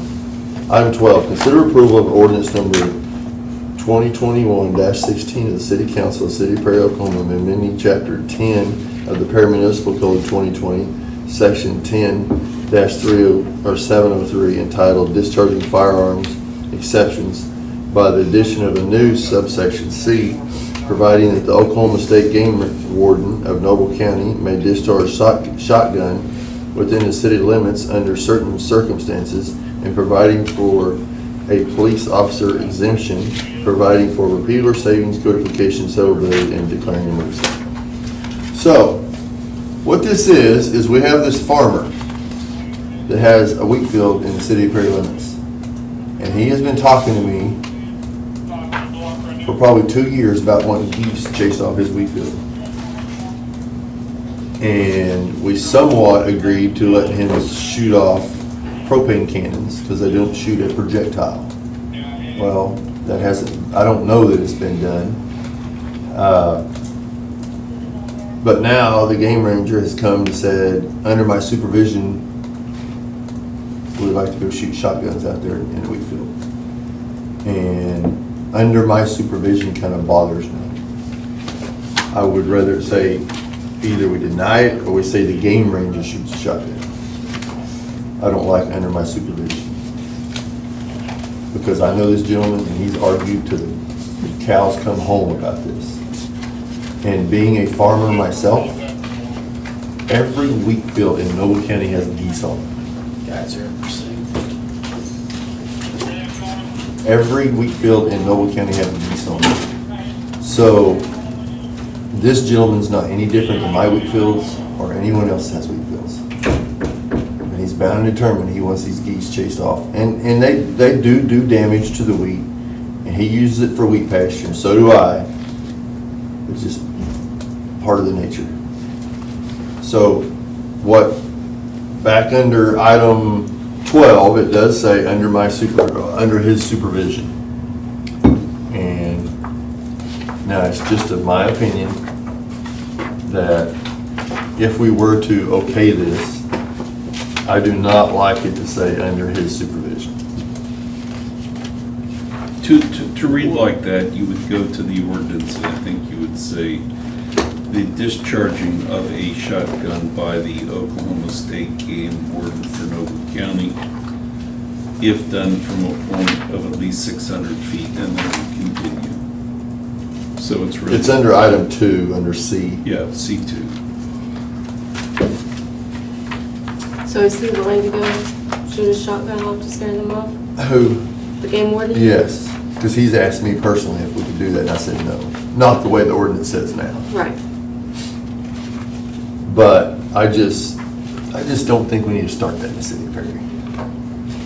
But he's willing to accept that responsibility to go do it? So Is this, he's not willing, he's willing to supervise them. You know? I'm not down for supervising either. No. I'm okay with the game warden doing it, but I'm not with somebody's supervision. is this anything else that you've experienced in any other communities? No, but, I do know that these Canadian geese cause a lot of damage, and I'm telling you, I've experimented with this. They keep coming back. You can shoot a box of shells and another box of shells, and they're coming back. Well, that would be my next question. This isn't going to be a one, he Well, just this, a shotgun the and then deal he'll is come that you're back. trying to tell these geese to go away. I mean, you're not there to kill them, you're to scare them, okay?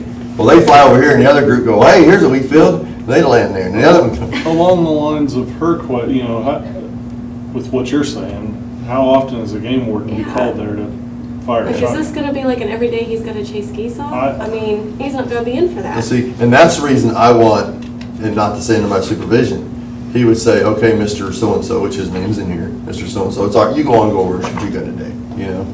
I can't. Yeah, he'll get sick of that, even Yeah. supervising it. Well, this guy's gonna go shoot his gun where he wants to shoot it, trust me. And it says 600 feet from residents and businesses, and I asked Bryce if in congregations, if the cemetery was considered any of that. You know, my family's buried in there. The first time my mom's out there visiting somebody and shotgun goes off over her head, we have a real problem. Well, yeah, it's going to scare everybody out there. So, and we have people that live across the road from there. That way, providing that the Oklahoma State Game Ranger for Noble County may discharge shotgun within the city limits under certain circumstances. Yeah. But it doesn't say, I mean, I guess under certain circumstances is talking about maybe allowing somebody else to. It says under his direct supervision is what it says. Oh, she's reading the title. Yeah. Oh, I'm sorry. Yeah, if you go to the ordinance, I'm sorry. Title versus- In the Yeah, you gotta ordinance, go to the actual ordinance. under item 12, Gloria. Now, Brian Thomas told me wherever he used to be a police officer at, they carried 410 shotguns to shoot skunks and things at night. Well, by the way, Brian, if he hadn't left, he has no problem with this. And I think he would probably like it marshaled up a little bit. I mean, I think the suggestion would be well taken. Because our rule is you can't discharge guns in the city limits, and there's a good reason you moved to the city, you know. And this guy knowingly rented this piece of property inside the city limits, knowingly has a ton of other property that geese were gonna land there. I mean, it's just, for me, it's just hard to understand. So if we beef it up and just say that only the game warden can do it, it will be at his discretion as to Yeah, when and I don't have how a often problem he with does that, it. knowing that he's not gonna drive by there every day and just run out there and shoot shotgun. Right. So you're thinking just strike or under his direct supervision? Yeah, I have the discharging of a shotgun by the Oklahoma State Game Warden for Noble County if done. Because this is an exception, so you're writing the exception. So the Oklahoma Game Ranger can discharge a shotgun if done from a point and then you can do. Yeah, you would just take that under his supervision, basically. Yeah. I mean, aren't they considered law enforcement? I mean. They are. They can actually stop you. He stopped my wife the other day. I mean, He stopped me do you too have- before. Do you have to make an ordinance for a police officer to shoot a gun in city limits? No, but I did, subsection 3. I did see that. I just. Yeah, I was mean, just I kinda added curious. that in there because, I mean, I don't know that you have to, but now that I What have was this the question, Josh? I'm opportunity sorry. to, I added it. Well, I was just saying, that if we make the ordinance based off of the idea that it has to be the game warden to shoot it, he's considered a law enforcement officer, so the ordinance then is saying, you're setting a precedent. My fear is we're setting a precedent that says the game warden can't discharge his weapon in the city limits unless he follows this ordinance. And along those lines, I mean, just to add on to what you're saying, so I believe game warden has the same jurisdiction as a highway patrol. Is that not right? I think it's right. So I think so. a highway patrol officer would have the ability to fire his weapon within our city limits. Would a game warden not? Well, the game warden is asking for this.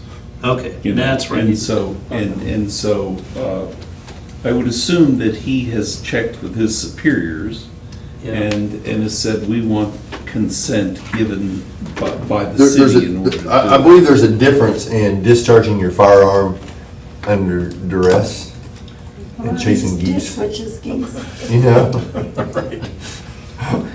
Well, it is, his area changes a little bit, because, I mean, if you have a predator, something of that nature in city limits, He probably can. he can Yeah. do that. I'm just saying that if we change it from the under direct supervision and say, we're giving permission to Stephen to shoot that in city limits, I don't think we have to do that. However, if we go with what Bryce is saying, it sets a precedent so that if Stephen is asking for us to do this, it would give him the ability to do that, except for he's asking for permission to supervise this other person to shoot the weapon. Am I understanding that correct? So does he already have the ability to do that? Stephen already has the ability to understand. Stephen does, he's being polite and coming and asking. That's what- Because we've been that's talking what- about it. So do we need So an do we ordinance, need or an can we ordinance? just Yeah. make a recommendation? I think we just better deny it. Huh? I think we better just deny it. If he knows he's already got that.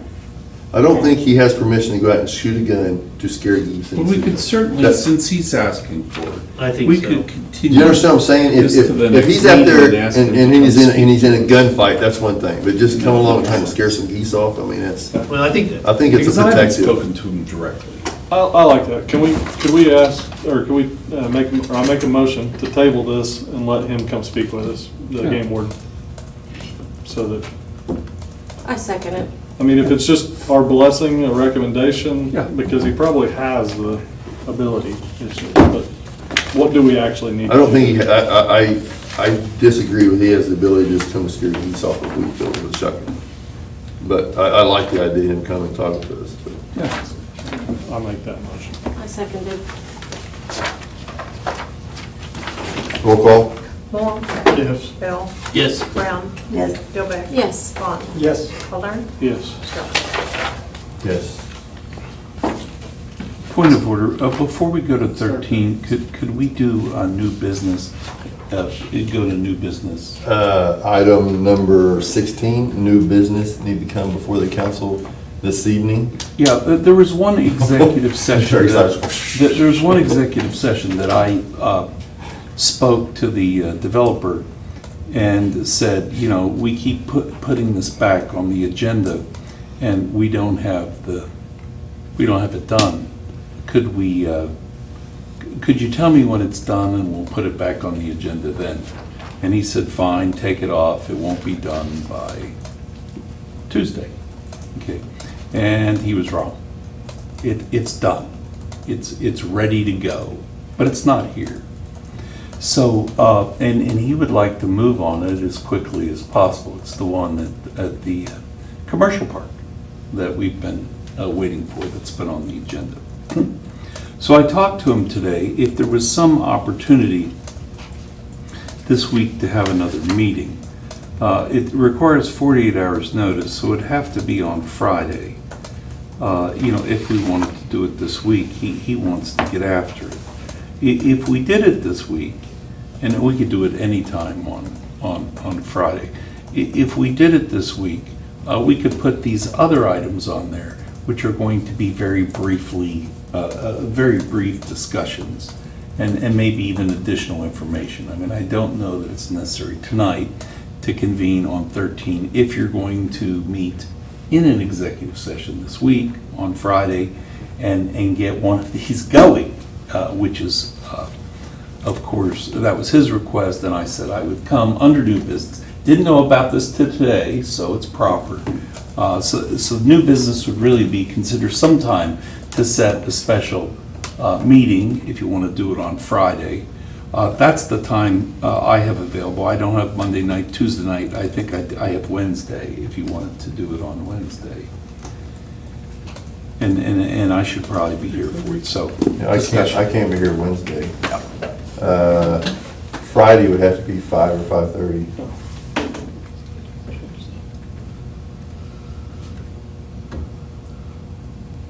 So you want to set a special meeting? I can make it. I can try. Survey says, Are we saying No, 5 or 5:30?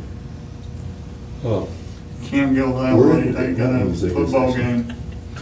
Well, the beautiful part is it starts at 7. No, I got Cushing, Oh, you gotta go to watch my Cushing's, son play. so you would not be able to do that. No, Mm-mm. So if we did that Friday, and we would miss you. Or we have Monday, same time? Bryce can't be here Monday. I'd have to be Wednesday. Yeah, and I can't be the here next Monday, earliest. Monday or Wednesday. I mean, Wednesday would work for me. Would you be able to do Wednesday? Friday? Wednesday would be better, but Friday's halfway doable. Wednesday would be better for me as well.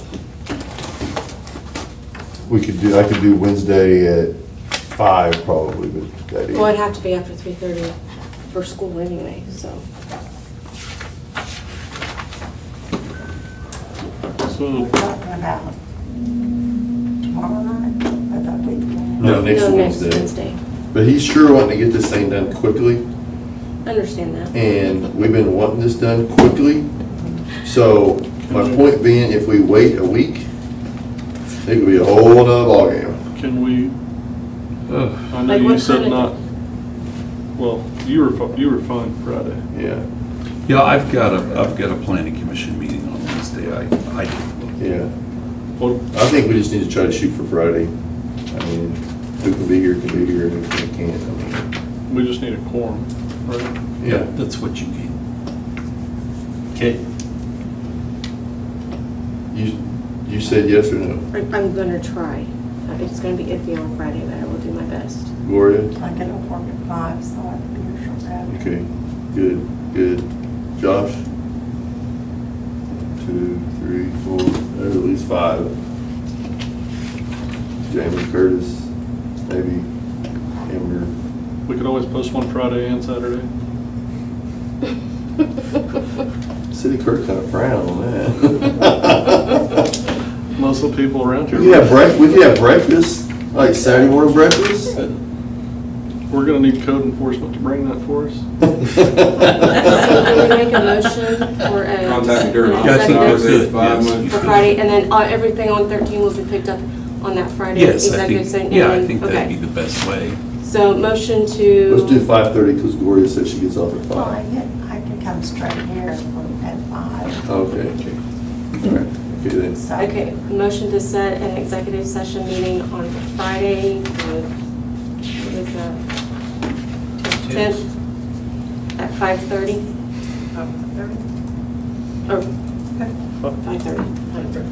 You saying Friday? Yeah. I can't be here. We're gonna see if we can hopefully have it.